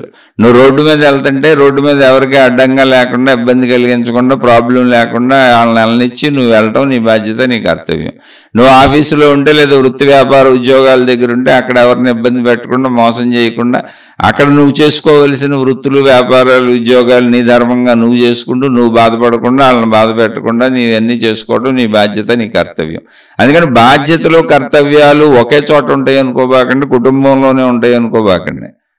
బాధ్యతలు కర్తవ్యములు అనేవి ఒక మనిషిగా నువ్వు శరీరం తీసుకున్న కాడి నుంచి నీ శరీరం వదిలే వరకు, నీకు ఊహ తెలిసిన దగ్గర నుంచి నువ్వు ఎలా ఉంటావు అనేది నీ బాధ్యత, నీ కర్తవ్యం అవుతుంది. మీరు చిన్నపిల్లలు అనుకోండి, ఇప్పుడు మీకే 11 ఏళ్ళు, 12 ఏళ్ళు, 13 ఏళ్ళు తెలుస్తుంది అనుకోండి, తల్లిదండ్రులకు అనుకూలంగా నీ భవిష్యత్తుని తయారు చేసుకుంటూ, తల్లిదండ్రులకు ఉన్న వసతులు వనరులు సర్దుకుంటూ, వాళ్ళని ఇబ్బంది పెట్టకుండా, వాళ్ళు ఇచ్చిన వాటితో తీసుకొని జాగ్రత్తగా నీ జీవితం నువ్వు నిర్మించుకో. అక్కడి నుంచి మొదలైన జీవితం నీకు మళ్ళీ కాన్షియస్ పోయే వరకు, వృద్ధాప్యం వచ్చేసి నేనేమీ చేయలేను, లేక నా వల్ల ఏమీ కాదు, నేను ఏదో కూర్చున్నాను, ఎంత పెడితే తినటమే అనే స్థితి వచ్చే వరకు నువ్వు ఇవన్నీ చేయాల్సిందే. అప్పుడు కూడా ఆ వృద్ధాప్యంలో కూడా నువ్వు మళ్ళీ వాళ్ళని ఇబ్బంది పెట్టకూడదు.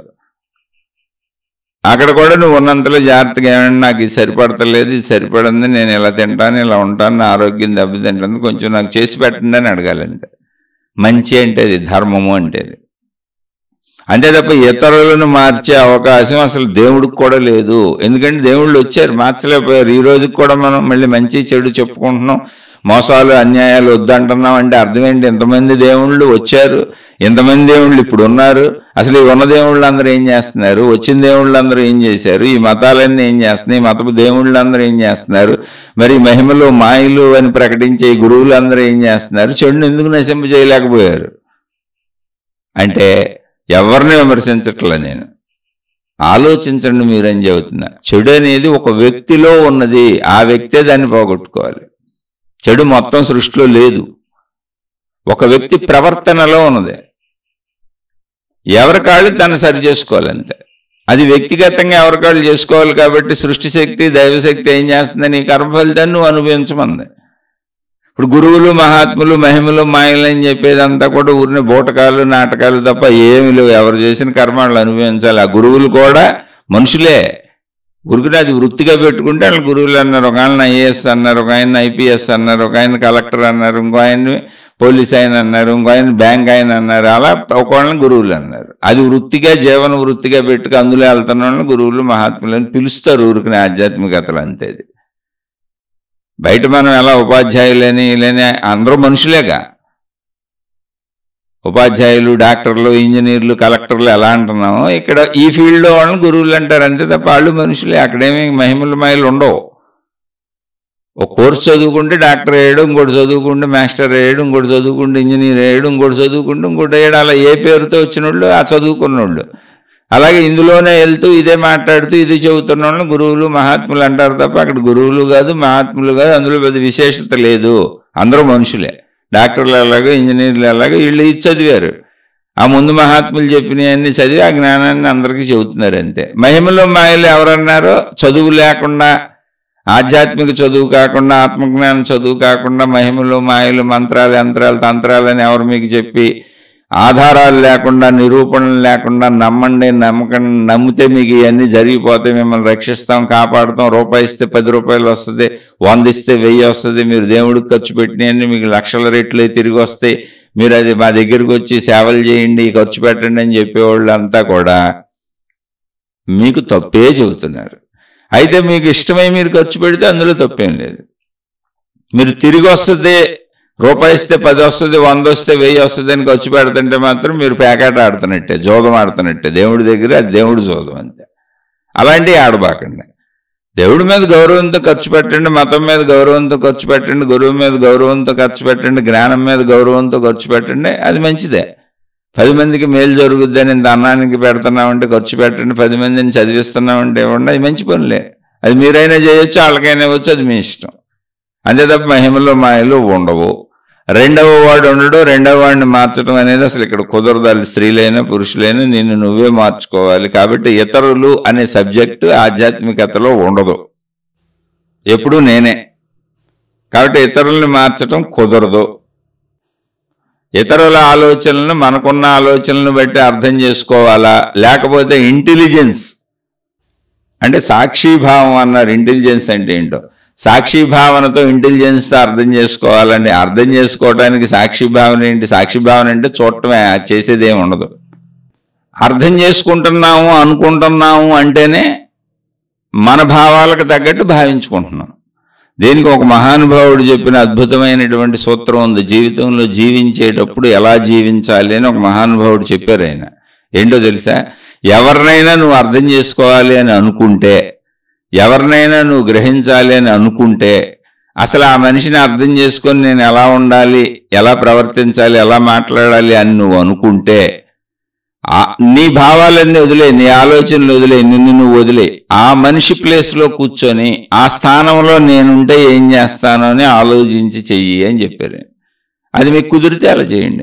మళ్ళీ ఆ స్థానాన్ని కూడా మీరే ఊహించుకొని మీరే భావించుకుంటే అది మీదే అయిపోద్ది. కరెక్ట్గా వాళ్ళ ప్లేస్ని మీరు ఊహించుకొని వాళ్ళ స్థానంలో మీరు కూర్చోగలిగితే, అంటే ఒక భర్త భార్యలా అయిపోగలిగితే భార్య ప్లేస్లో కూర్చొని ఆలోచించు. ఒక భార్య భర్తలా అయిపోగలిగితే భర్త ప్లేస్లో కూర్చొని ఆలోచించు. దానికి తెలివి కావాలి, ప్రజ్ఞ కావాలి, అలా కూర్చోగలిగిన ఆధ్యాత్మిక జ్ఞాన సామర్థ్యం కావాలి. అలా తల్లిదండ్రులు పిల్లల ప్లేస్లో కూర్చోవాలి, పిల్లలు తల్లిదండ్రుల ప్లేస్లో కూర్చోవాలి. అలా ప్రతి వాళ్ళు ఎదుటివాడి ప్లేస్లో కూర్చొని ఆ స్థానంలో నేనుంటే ఏం చేస్తాను, నేను ఎలా ప్రవర్తిస్తాను అని ముందు తెలుసుకొని మీ లోపల అప్పుడు ఎదుటివాడితో ప్రవర్తించు అని మహానుభావుడు చెప్పాడు. అలా కుదిరితే చేయండి. ఎంతకంటే మార్గాలు అయితే లేవు. మనం సహజంగా జీవించేదంతా కూడా మనం భావించుకున్నదే.